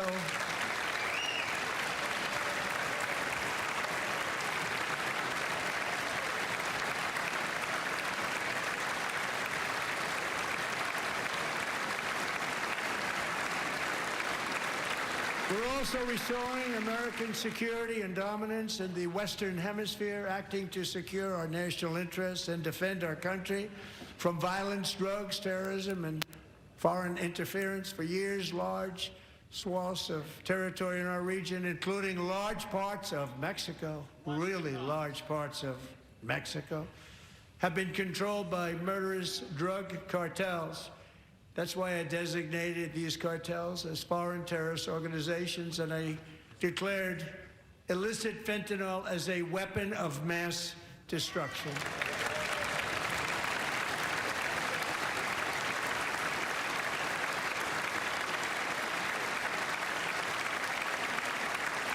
And with our new military campaign, we have stopped record amounts of drugs coming into our country and virtually stopped it completely coming in by water or sea. You probably noticed that. We very seriously damaged their fishing industry also. Nobody wants to go fishing anymore. We've also taken down one of the most sinister cartel kingpins of all. You saw that yesterday. In January,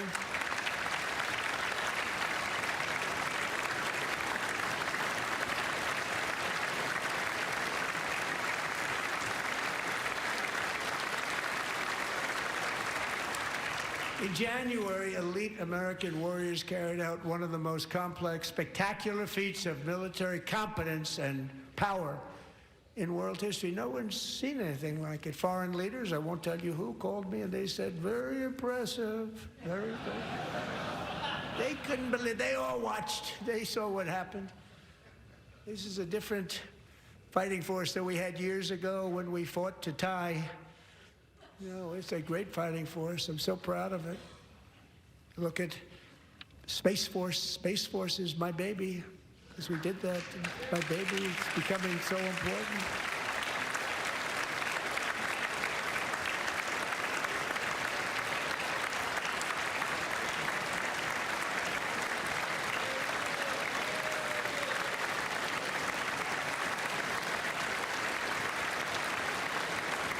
And America's armed forces overwhelmed all defenses and utterly defeated an enemy, good fighters, to end the reign of outlaw dictator Nicolas Maduro and bring him to face American justice.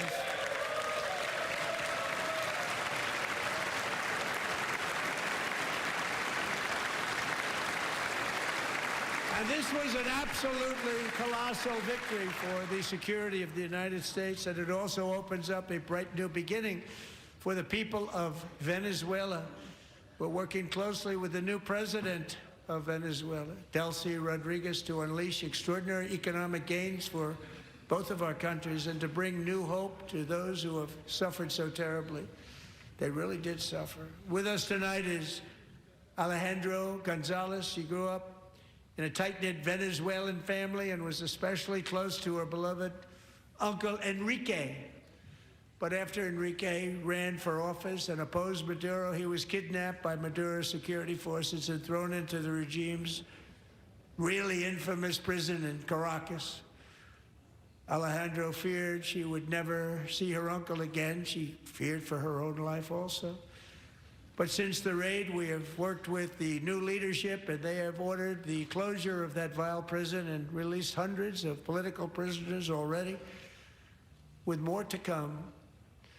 Alejandro, I'm pleased to inform you that not only has your uncle been released, but he is here tonight. We brought him over to celebrate his freedom with you in person.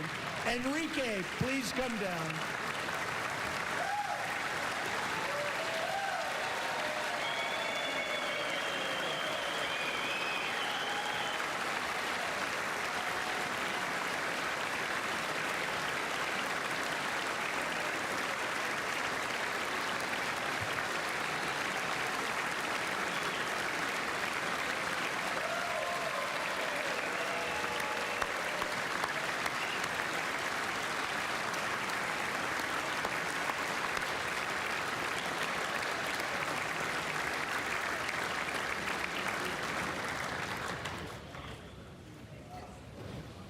Thank you, Enrique. Have a good time. Nice to have you back, Enrique. There were many heroes on that January raid to capture Maduro, really great heroes. It was very dangerous. They knew we were coming. They were all set. But the deeds of one warrior that night will live forever in the eternal chronicles of military valor. Chief Warrant Officer 5, Eric Slover, planned the mission and was the flight lead in the cockpit of the first helicopter, a big, beautiful, powerful helicopter. It was a massive Chinook carrying, as you can imagine, many, many American warfighters. Wearing the dog tags his wife Amy had blessed with holy water before he left. She knew it was going to be a rough one. Eric steered the Chinook under the cover of night and descended swiftly upon Maduro's heavily protected military fortress. This was a major military installation, protected by thousands of soldiers and guarded by Russian and Chinese military technology. How did that work out? Not too good. While preparing to land, enemy machine guns fired from every angle, and Eric was hit very badly in the leg and hip, one bullet after another. He absorbed 4 agonizing shots, shredding his leg into numerous pieces. And yet, despite the fact that the use of his legs was vital to successful helicopter flight, legs are the most important part of flying a helicopter, to deliver the many commandos who would capture and detain Maduro was the only thing Eric was thinking about. Then, even as he was gushing blood, which was flowing back down the aisle, helicopter lands at a steep angle. The machine guns stood right in front of him. They were right in front of him, 2 machine gunners who escaped the wrath of the previous planes. Eric maneuvered his helicopter with all of those lives and souls to face the enemy and let his gunners eliminate the threat. Turned the helicopter around so the gunners could take care of business, saving the lives of his fellow warriors from what could have been a catastrophic crash deep in enemy territory. Only after safely landing the helicopter with all the warriors aboard in the exact right spot, which was vital to the mission. We probably would have had to maybe cancel the mission if that didn't happen. Eric told his co-pilot, also wounded, but not as gravely, to take over. I'm about ready to pass out.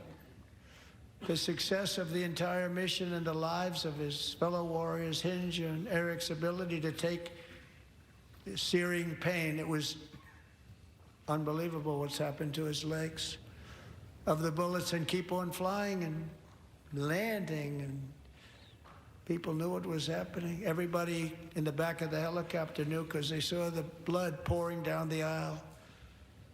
Chief Warrant Officer Slover is still recovering from his serious wounds, but I'm thrilled to say that he is here tonight with his wife, Amy, Eric, and Amy. Come on in.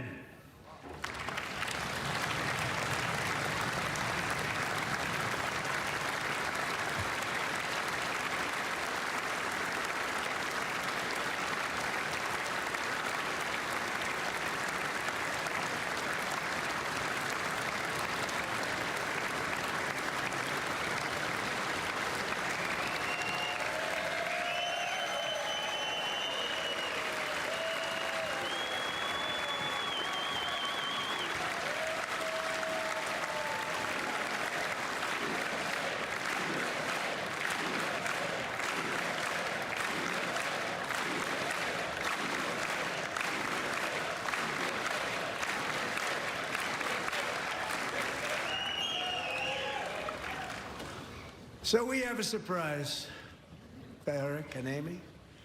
In recognition of Eric's actions above and beyond the call of duty, I would now like to ask General Jonathan Braga to present Chief Warrant Officer Slover with our nation's highest military award, the Congressional Medal of Honor.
Well, thank you very much, Eric and Amy. Great to get to know you. I met with them and with a lot of their fellow warriors at Fort Bragg recently. You notice the name Fort Bragg. We have it back. We brought it back. We won the First World War with it, the Second World War with it, and then they decided to change the name. So we changed it back. Everybody wanted to change back, too. And 10 of Eric's fellow warriors from that incredible night of victory will also be receiving medals at a private ceremony that will soon be held at the White House. And Eric will be there. Thank you.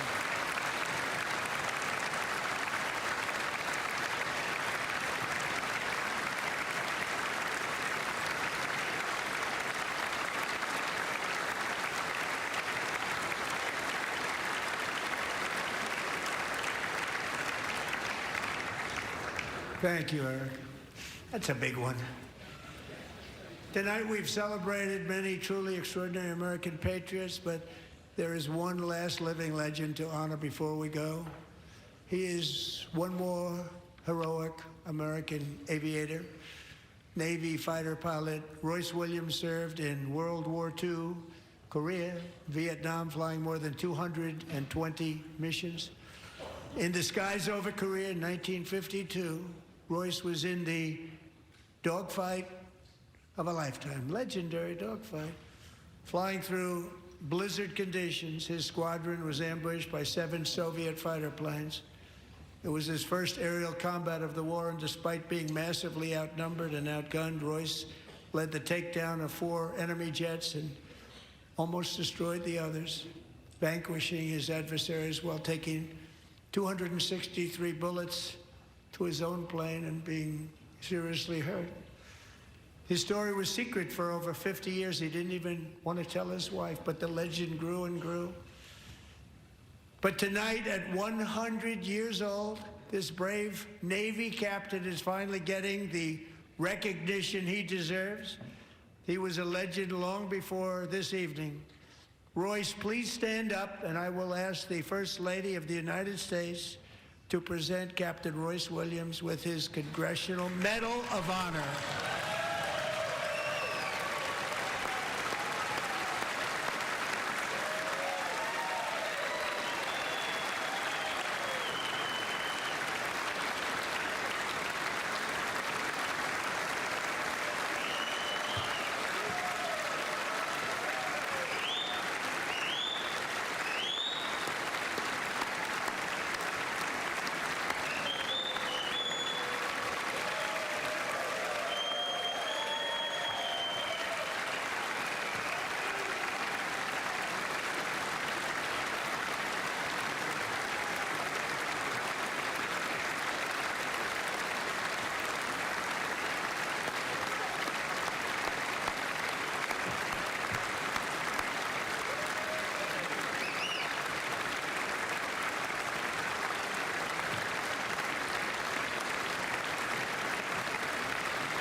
Thank you, Royce, and thank you, Eric.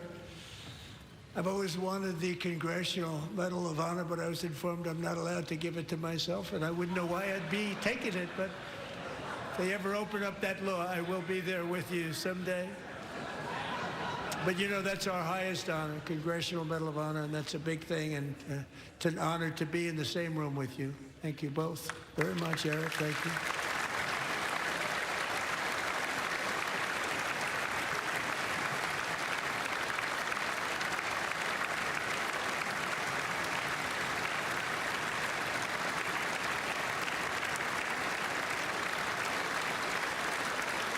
Thank you. 250 years is a long time in the life of a nation, but in another sense, it's really a mere moment in the eye of history. Two of the gentlemen we met in the gallery this evening took their first breaths 1 century ago, 100 years before that, on July 4th, 1826, the author of the Declaration of Independence, brilliant, Thomas Jefferson, drew his last breath. Just a single long human lifespan separates the giants who declared and won our independence from the heroes who stand among us tonight. Everything our nation has done, everything we have achieved, has been the work of those few great lifetimes. In those brief chapters, Americans built this nation from 13 humble colonies into the pinnacle of human civilization and human freedom, the strongest, wealthiest, most powerful, most successful nation in all of history. Americans ventured out across the daunting and dangerous continent. We carved paths through an unforgiving wilderness, settled a boundless frontier, and tamed the beautiful but very, very dangerous Wild West. From empty marshes and wide open plains, we raised up the world's greatest cities. Together, we mastered the world's mightiest industries and shattered history's monstrous tyrannies. And we liberated millions from the chains of fascism, communism, oppression, and terror. Americans lifted humanity into the skies on the wings of aluminum and steel, And then we launched mankind into the stars on rockets powered by sheer American will and unyielding American pride. We wired the globe with our ingenuity. We captivated the planet with American culture. And now we are pioneering the next great American breakthroughs that will change the entire world. All of this and so much more is the enduring legacy, unmatched glory of the hardworking patriots who built and defended this country and who still carry the hopes and freedoms on all of humanity's backs. For years they were forgotten, betrayed, and cast aside, but that great betrayal is over and they will never be forgotten again, because when the world needs courage, daring, vision, and inspiration, it is still turning to America.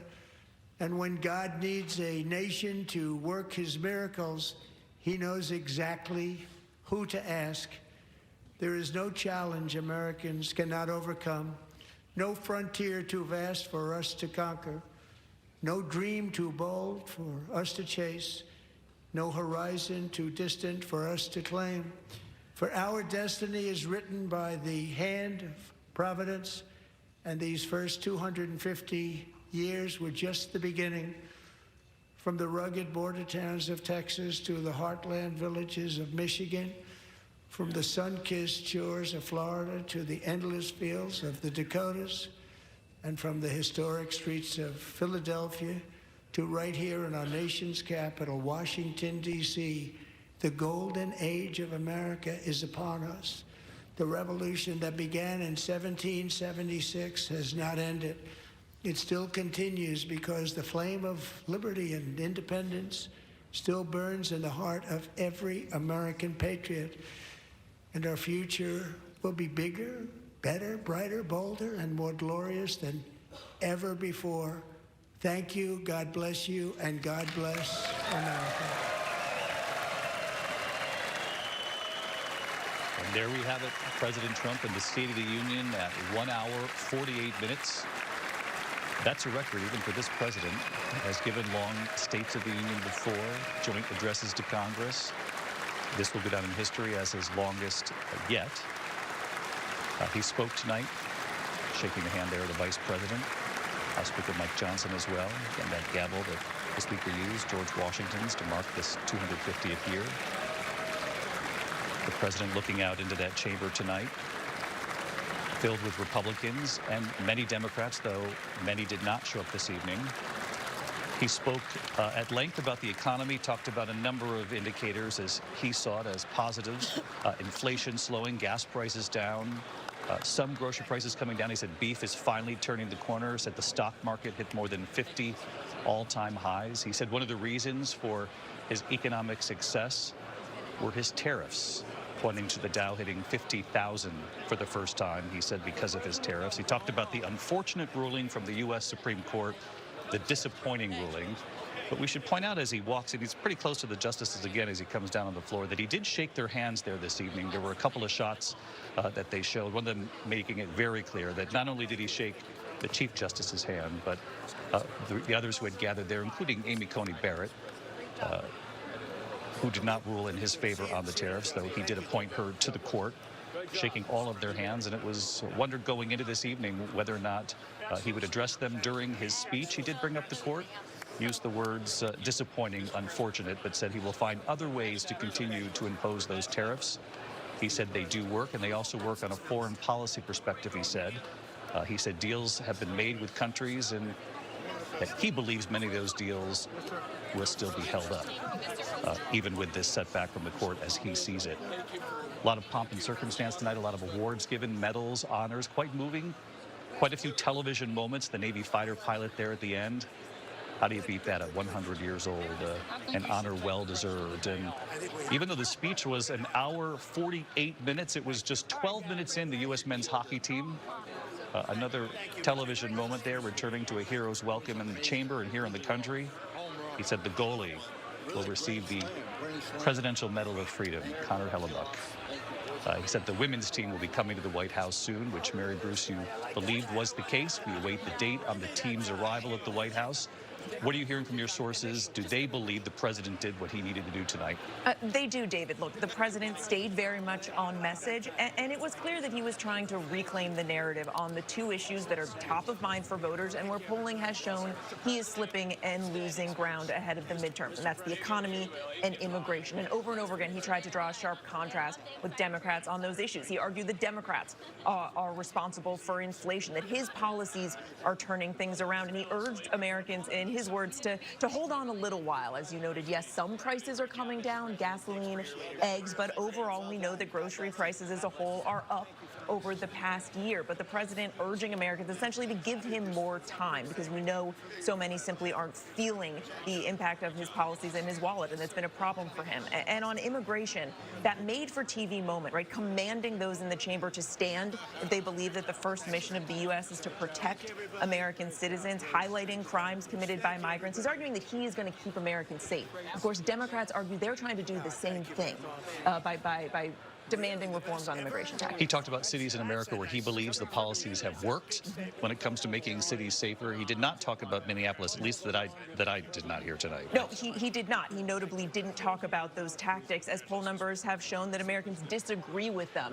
That the issue of immigration, which has been such a winning issue for him, he took a hit on that issue after his aggressive immigration enforcement tactics in Minnesota, where, of course, 2 American citizens were killed.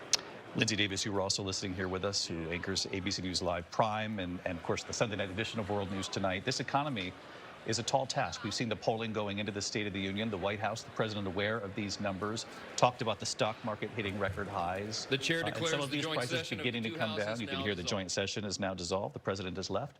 But did he meet the mark in terms of connecting with the American people and many of his own supporters who have waited to feel some of this relief that he speaks of? You know, for the majority of Americans who went into this night, 60%, according to our most recent poll, it was said that they are not happy with the economy. You have to wonder if words mattered tonight from the president when you hear him saying that this is the golden age of America and the economy is roaring like never before. Do their eyes matter more than their ears when they're hearing that the economy is strong? Does that overrule what they're seeing in their own lives? We're going to get to everyone here at the round table in a moment, but when we come back, the Democratic response, Governor Abigail Spanberger of Virginia. Don't go away. We'll be right back.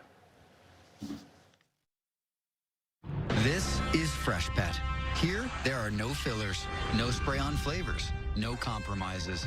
Just vet-developed recipes packed with fresh meat and healthy veggies.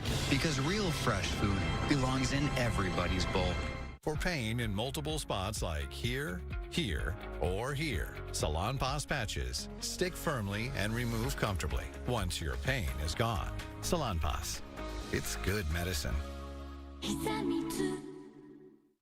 So we've got pretty busy lives. 3 kids, 3 dogs. We're putting a lot of miles on our cars. Between work, school, dance, and Jiu-jitsu, wrestling, piano, it goes on and on. I'm getting tired just thinking about it, but needless to say, we are always on the road. Our cars are crucial in our everyday lives, so that's why we have to have CarShield. CarShield protects your car from unexpected breakdowns and can help save drivers like us thousands on car repairs. CarShield is America's most trusted auto protection company. With an affordable month-to-month plan, you get protection on up to 5,000 parts and systems, plus additional benefits that never expire. You know, I like to think I'm kind of like CarShield. Tough, dependable, charming. That actually sounds like you're talking about me. I'm the CarShield in the relationship, and I'm here to save your butt and save us money. Well, it is the perfect match. Every aging car needs CarShield to keep them on track. Call CarShield now to lock in your rate on a month-to-month plan. Plus, enjoy unlimited mileage, roadside assistance, courtesy towing, and rental options with every plan. Call 800-601-0165. When allergies throw a sucker punch, the power of Claritin D punches back harder. Get fast, powerful relief of your worst symptoms, like nasal congestion. Claritin clears. For pain in multiple spots like here, here, or here, Salonpas patches stick firmly and remove comfortably once your pain is gone. Salonpas. It's good medicine. David Muir, the most trusted anchor in America, the most watched anchor in America. Thank you for making World News Tonight with David Muir, the #1 newscast in America. Eric Dane, Life, Loss, and Courage, a Diane Sawyer special, now streaming on Disney Plus and Hulu. Price Dropper is in deep trouble, folks. This is hard to watch. Come on! Someone's got to stop this! He's going for the kill! It's the big deal energy champion. It's JoJo! It's JoJo! Super kick! I know that's gotta hurt. There's only one place you can get big. Price Dropper wins! Oh, and he's broken in half! You gotta love it. You got that big deal energy. For the first time in history, aliens have made contact. The world holds its breath. What will be their first message to mankind?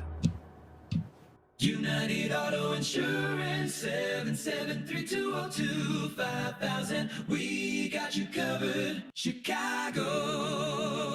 The aliens came to Chicago to save money on their car insurance. You can too. Call or click today. We've got you covered. Full coverage of tonight's State of the Union address at 10. Just get it real. Let's turn this place into our feelings dojo. You two idiots are perfect for each other. You can do this. Is it on my face? No. RJ Decker, I'm a private investigator.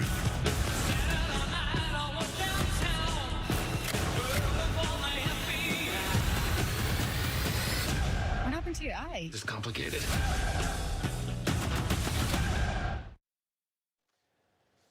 Welcome back. Just moments from now, Virginia's newly elected Governor Abigail Spanberger will deliver the Democratic response to the president's State of the Union address. She's the first woman governor of Virginia, former CIA intelligence officer. Let's listen to Governor Spanberger. Good evening. Good evening and welcome to historic Williamsburg. We are gathered here in the chambers of the House of Burgesses. In 1705, the people of the Virginia colony gathered here to take on the extraordinary task of governing themselves. Before there was a Declaration of Independence, a Constitution, or a Bill of Rights, there were people in this room. The people who served here ultimately dreamed of what a new nation, unlike anything the world had ever seen, could be.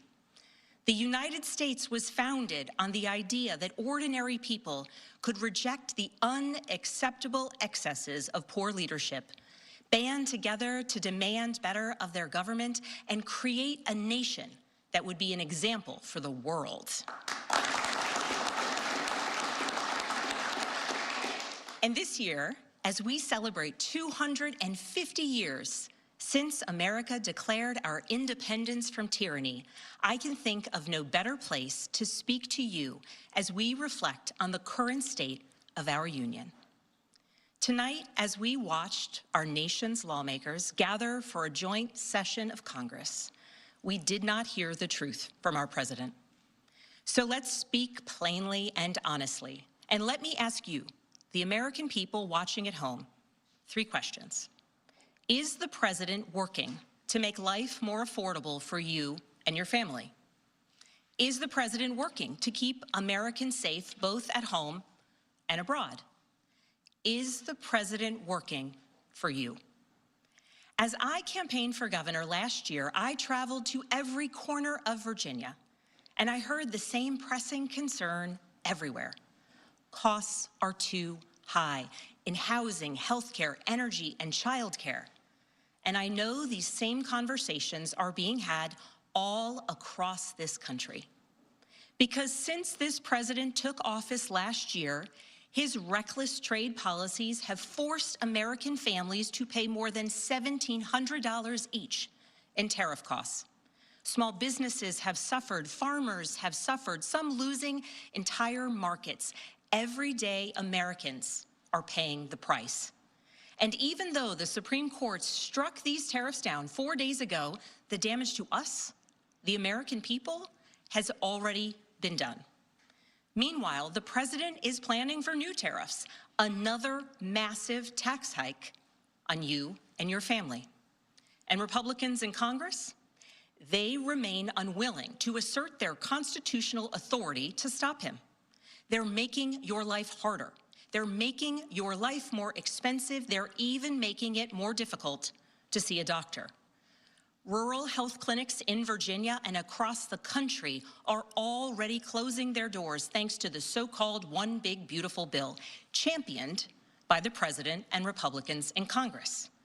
And tonight, the president celebrated this law, the one threatening rural hospitals, stripping health care from millions of Americans and driving up costs in energy and housing, all while cutting food programs for hungry kids. But here in Virginia, I am working with our state legislature to lower costs and make the Commonwealth more affordable.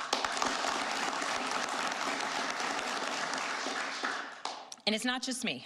Democrats across the country are laser focused on affordability in our nation's capital and in state capitals and communities across America. In the most innovative and exceptional nation in the history of the world, Americans deserve to know that their leaders are focused on addressing the problems that keep them up at night. Problems that dictate where you live, whether you can afford to start a business or whether you have to skip a prescription in order to buy groceries. So I'll ask again, is the president working to make life more affordable for you and your family? We all know the answer is no. I grew up in a house of service. My mother was a nurse and my father was a career law enforcement officer. I began my career by following in my father's footsteps as a federal agent, working money laundering and narcotics cases. I worked side by side with local and state police to keep our community safe and to uphold and enforce the law. Law enforcement officers across the country know that it is a unique responsibility to do the serious work of investigating crimes, comforting victims, and making arrests. It's about building trust, and that requires an abiding sense of duty and commitment to community. And yet, our president has sent poorly trained federal agents into our cities, where they have arrested and detained American citizens and people who aspire to be Americans. And they have done it without a warrant. They have ripped nursing mothers away from their babies. They have sent children, a little boy in a blue bunny hat, children to far-off detention centers. And they have killed American citizens in our streets. And they have done it all with their faces masked from accountability. Every minute spent sowing fear is a minute not spent investigating murders, crimes against children, or the criminals defrauding seniors of their life savings. Our president told us tonight that we are safer because these agents arrest mothers and detain children. Think about that. Our broken immigration system is something to be fixed, not an excuse for unaccountable agents to terrorize our communities.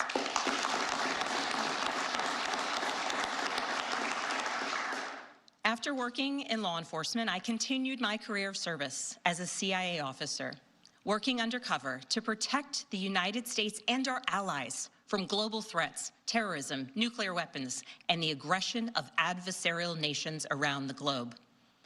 But as the president spoke of his perceived successes tonight, he continues to cede economic power and technological strength to Russia, bow down to China, bow down to a Russian dictator, and make plans for war with Iran.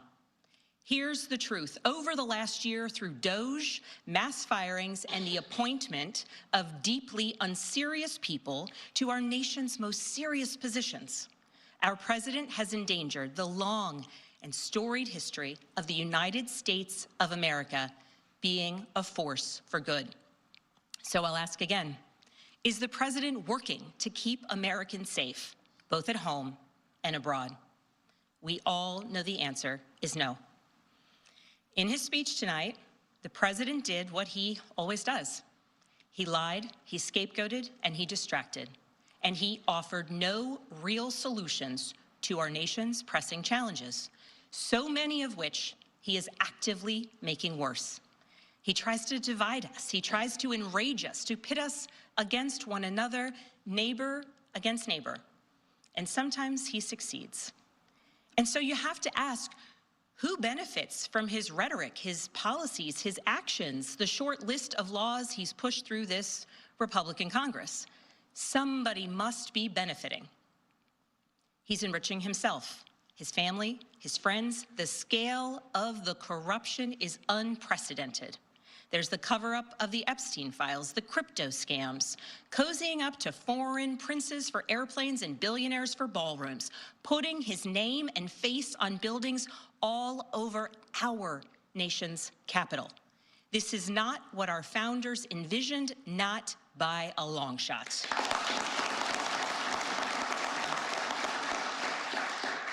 So I'll ask again, is the president working for you? We all know the answer is no. But here's the special thing about America. On our 250th anniversary, we know better than any nation what is possible when ordinary citizens, like those who once dreamed right here in this room, reject the unacceptable and demand more of their government. We see it in the determination of students organizing school walkouts all across the country, whose voices are becoming so powerful that the governor of Texas seeks to silence them. We see it in the bravery of Americans in Minnesota standing up for their communities, from peacefully protesting in sub-zero temperatures to carpooling children to school so that their immigrant parents are not ripped away from them in the parking lot. As a mother of 3 school-aged daughters, I am inspired by their bravery, but I am sickened that it is necessary.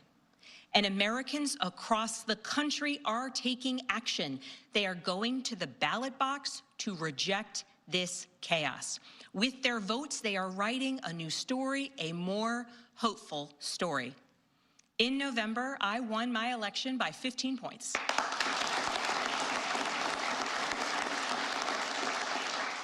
And we won 13 new seats in our state legislature. Because voters decided they wanted something different. Our campaign earned votes from Democrats, Republicans, independents, and everyone in between.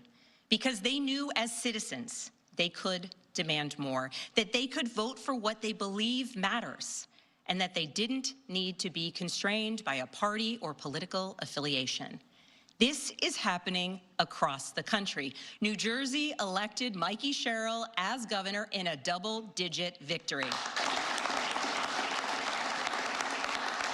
Democrats flipped state legislative seats in places like Georgia, Iowa, Mississippi, and Texas. The list goes on and on.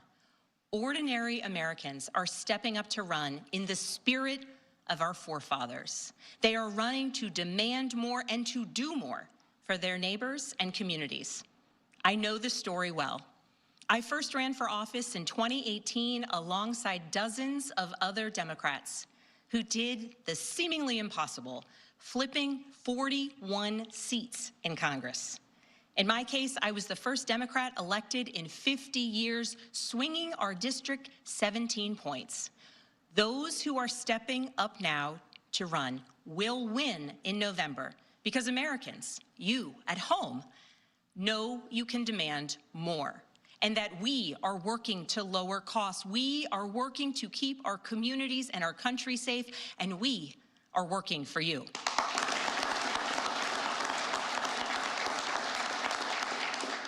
In his farewell address, George Washington warned us about the possibility of, quote, cunning, ambitious, and unprincipled men rising to power. But he also encouraged us, all Americans, to unite in a common cause, to move this nation forward. That is our charge once more, and that is what we are seeing across the country. It is deeply American and patriotic to do so, and it is how we ensure that the state of our union remains strong, not just this year, but for the next 250 years as well, because we, the people, have the power to make change, the power to stand up for what is right, the power to demand more of our nation.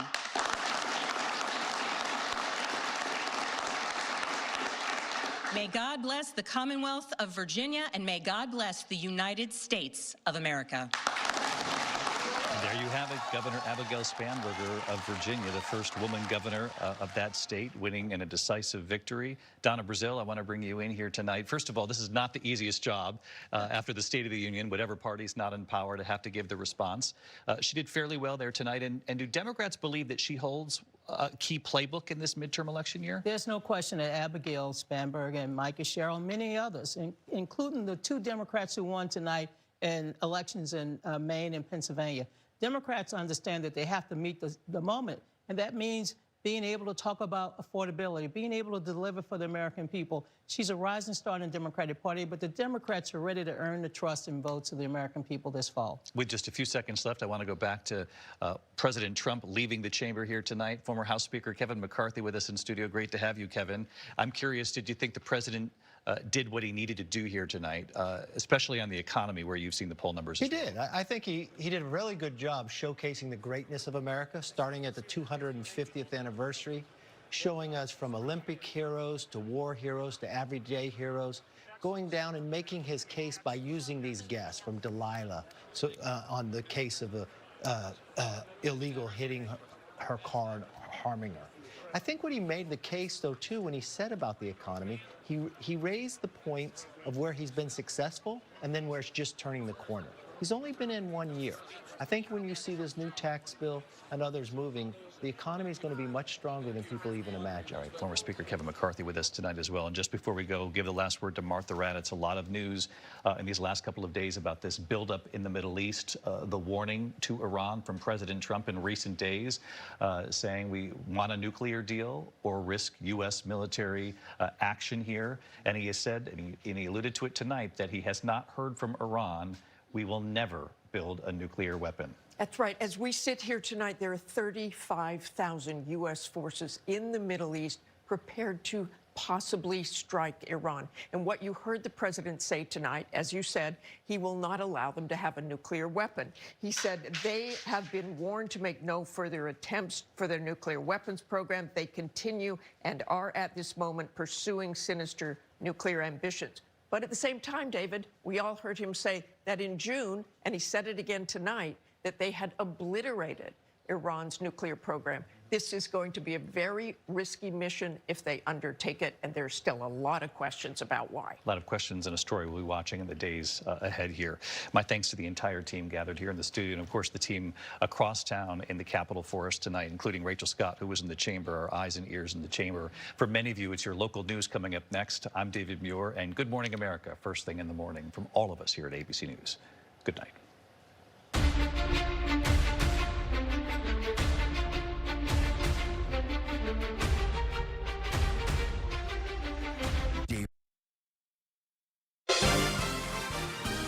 Now at 10, President Trump addresses the nation from his biggest stage. The state of our union is strong. His message tonight on the future of the economy and other major issues. Plus, the response from Democrats, including our local leaders. Also, I can't say what I want. I can't use that word whenever I want. And I did. You know why? I'm angry. Cook County Treasurer Maria Pappas defending herself after being accused of verbally abusing workers at a tech company. What it could mean for millions of dollars in delayed property tax refunds. Tracking a big warm-up late week, then snow chances over the weekend. We'll time it out. Live from Chicago, ABC 7 Eyewitness News at 10 starts right now. You just watched it right here on ABC 7. President Trump delivering his first State of the Union address in his second term. The president touching on key issues including immigration, the economy, and foreign policy. While Republicans cheered him on, there were many protests by Democrats. ABC 7 political reporter Craig Wall in studio tonight with highlights from tonight's address. Craig? Rob and Cheryl, this is believed to be the longest State of the Union on record. The president speaking for roughly an hour and 48 minutes. As expected, he addressed key issues of concern to voters, including the economy, which he said is showing positive signs, but also delving into areas likely to be more controversial, including tax policies, tariffs, and voting rights. Mr. Speaker, the President of the United States. President Donald Trump entering the House chamber to applause and handshakes from supporters, including Central Illinois Congresswoman Mary Miller. For the president, this was a chance to talk about accomplishments during his first year in office and cast a vision for the next 3. Trump touting numbers he says show grocery costs are down, mortgage and gasoline prices declining, and American cities are safer. The president also saying the country now has more secure borders. And for all of these reasons, I say tonight,